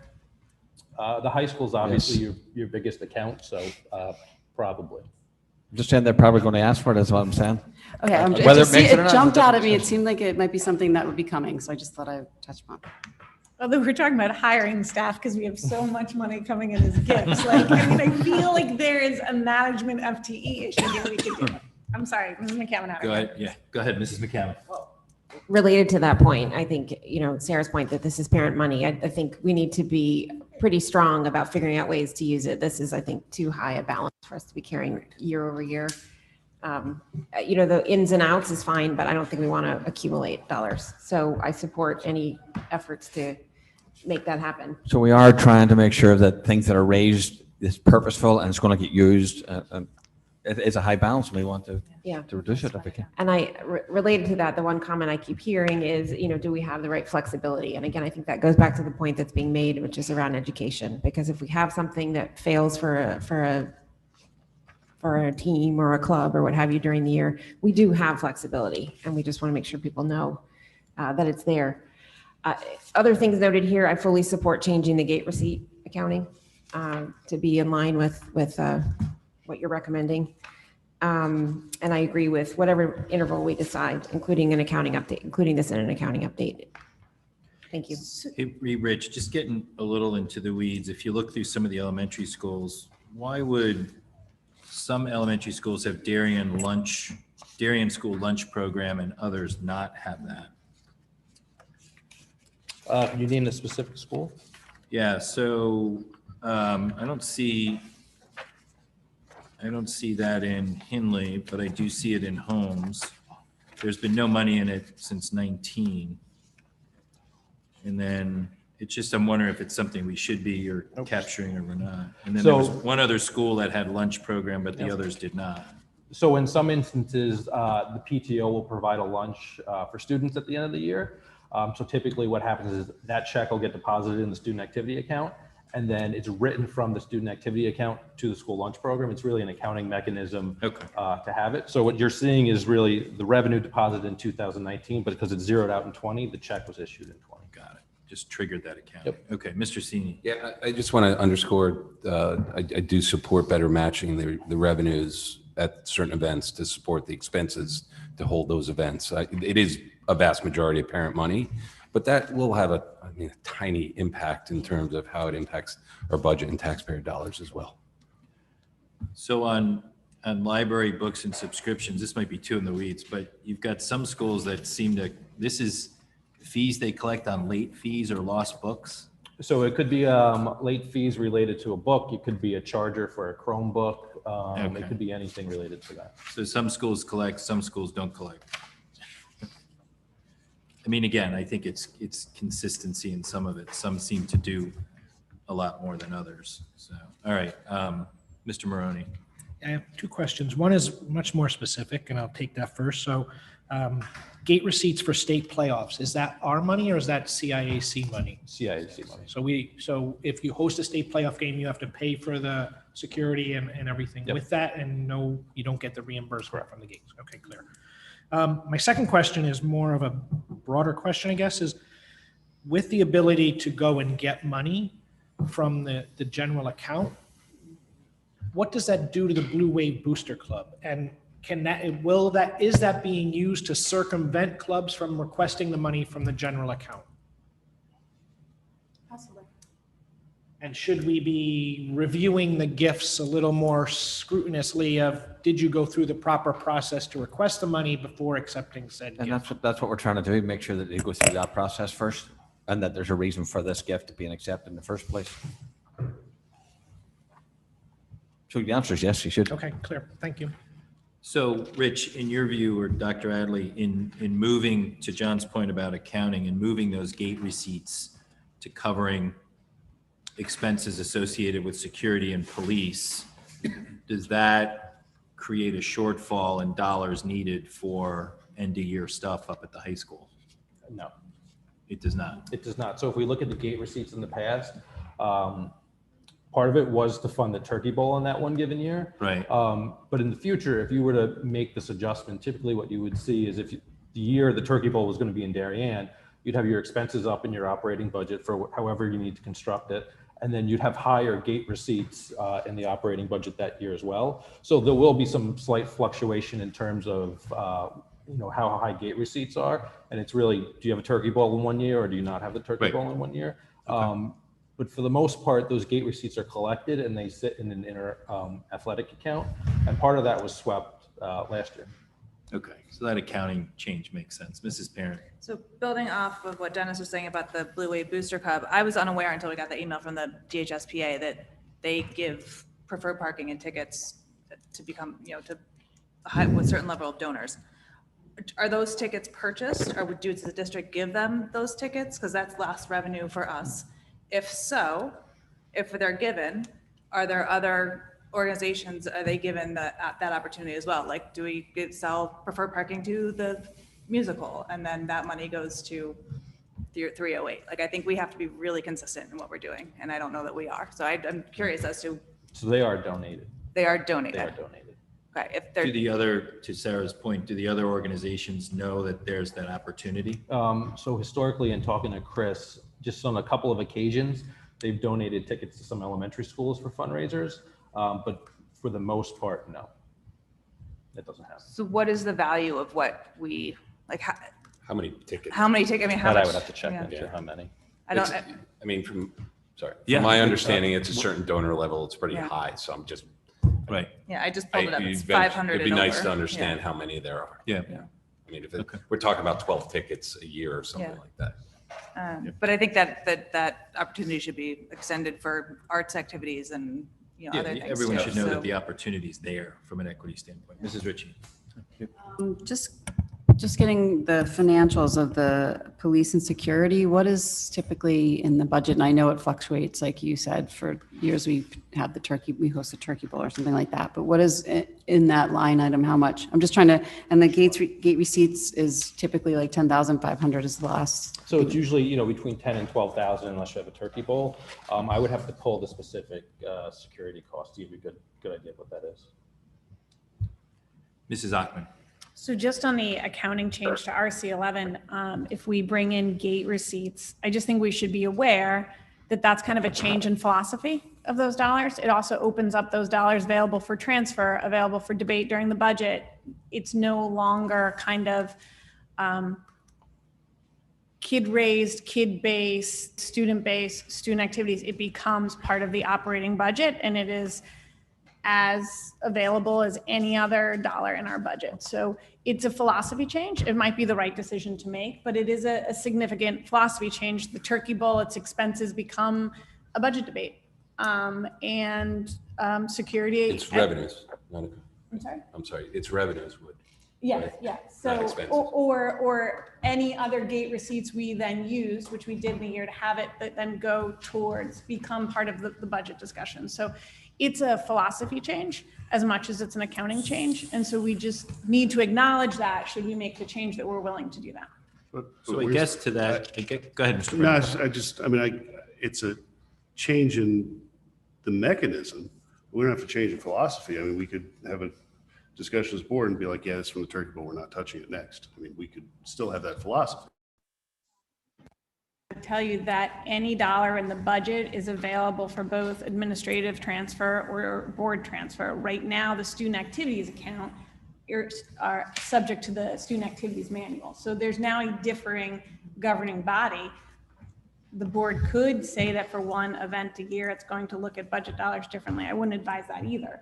I'm not saying don't do it. I'm just saying recognize the philosophy change when you do it.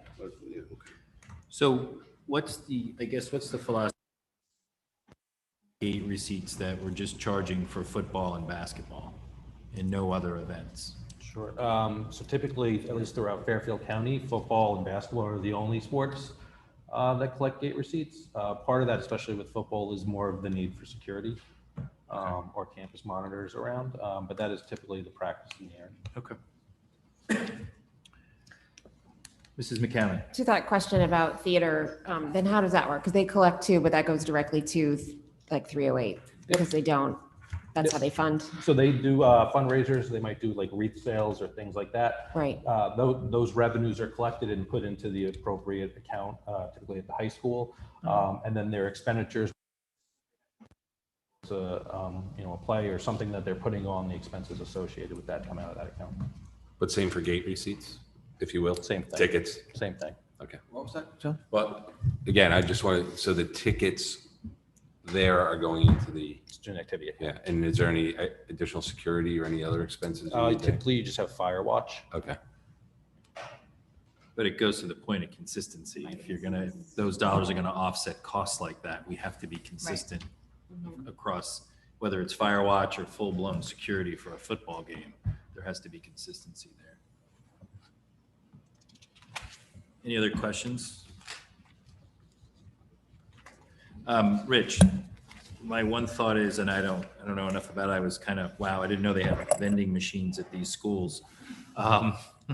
Is that something we should push toward Chartwell? Do we need vending machines? What's in them? Is that something we roll up under Chartwell since they're doing such a great job? Sure. So it's under, it is a state law that the money collected from vending machines goes to support students. Typically, it supports students who are blind.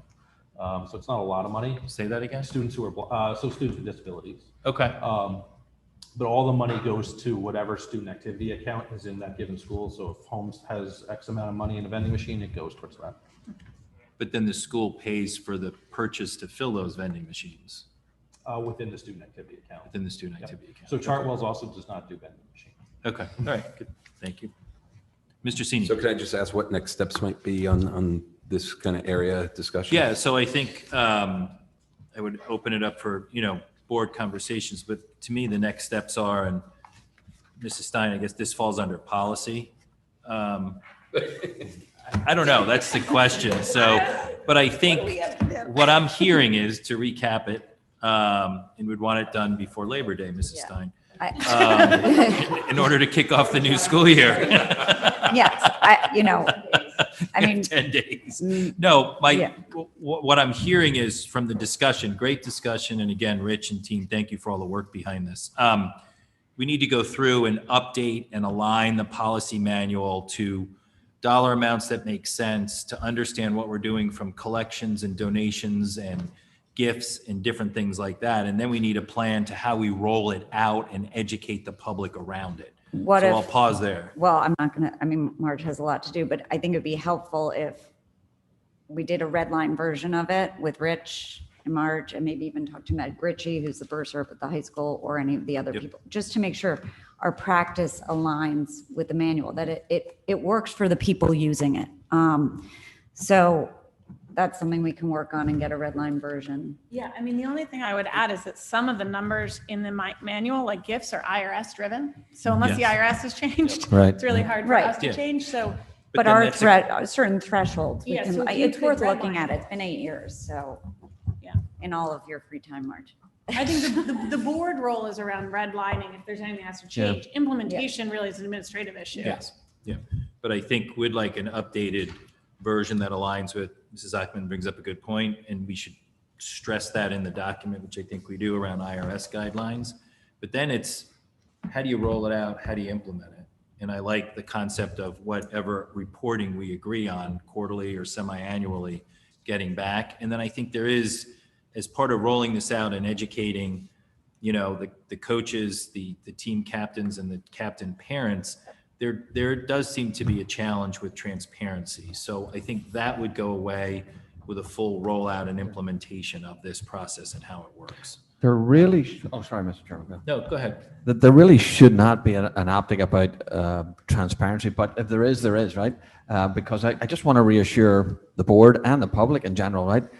This is a very thoughtful document that in general is being followed, and we're actually, as things come through the last year and so on and so forth, we're trying to really align these practices to what we're doing. There's a couple of things like a report that I have to receive on a quarterly basis that I need to make sure that I receive that one too, right? So there's some things in here that we're just aligning to, but the idea that it's just a wild, wild west is just not true, right? And it's important that we don't sort of play into that narrative because it's not accurate. And if there are inconsistencies or people aren't getting something, then we need to know about it so that we can actually correct it. But I wanted to reassure you that we're in a good place.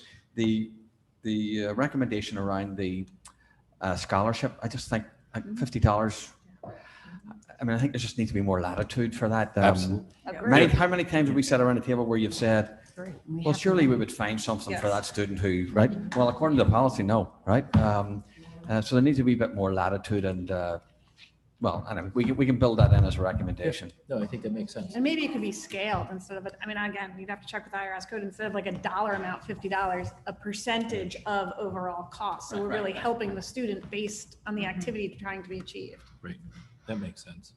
Good. Mrs. McCammon. I think the appropriate flexibility in use of the dollars is really critical, because one of the things that also comes up is because there's not wonderful ways to use the dollars because we're relatively limited, then there's a lot of discussion about sweeping and how that works. And there's concern about the sweeping. So I think, part of that's just the education process about how it works, but part of it is just the real robust way to use those dollars appropriately. Good. Thank you, Mrs. McCammon. So I think the agreement is we will look for a red line update on the document. I think there's consensus that we'll go with the recommendation, which we'll review when it comes back to us, of the change in the dollar amounts from the scholarship standpoint. And then understanding kind of an implementation or an awareness plan that ties to the start of the year about how this, I think to your point, Dr. Adley, a lot of work was done on this. It's a great document. It's like anything, over time, it changes, new people come into play. So it's an awareness, and then we should have kind of an annual or semi-annual plan on awareness and making sure from a reporting standpoint that we're all up to date on this. And Rich, maybe some type of report back to us after all the sweeps are done. Sure. To see where we land and how things look. That makes sense to everyone? All right, Yeah. good. And the accounting, where do we stand on the accounting? And then I guess we can bring that back to a board meeting, making a recommendation on a vote. We can have further discussion on it, to Mrs. Achman's point about it's a little bit of change in philosophy, but everyone should understand her points of that, those dollars coming back into the operating budget with the goal of them with those events. But if you're going to bring that recommendation back to the board, Rich. All right, good. Oh, okay. Hello, Mrs. Stein. With that, we are at our lunch break. Food is set up. I think we'd like to get back to the meeting as quick as possible. We've got an hour scheduled here. Do you want to go for 20 minutes, 15 or 20 minutes, or 30 minutes? I'd love to get started at 12:30. Are we all in agreement to start at 12:30? All right, we will be back at 12:30. Thank you all.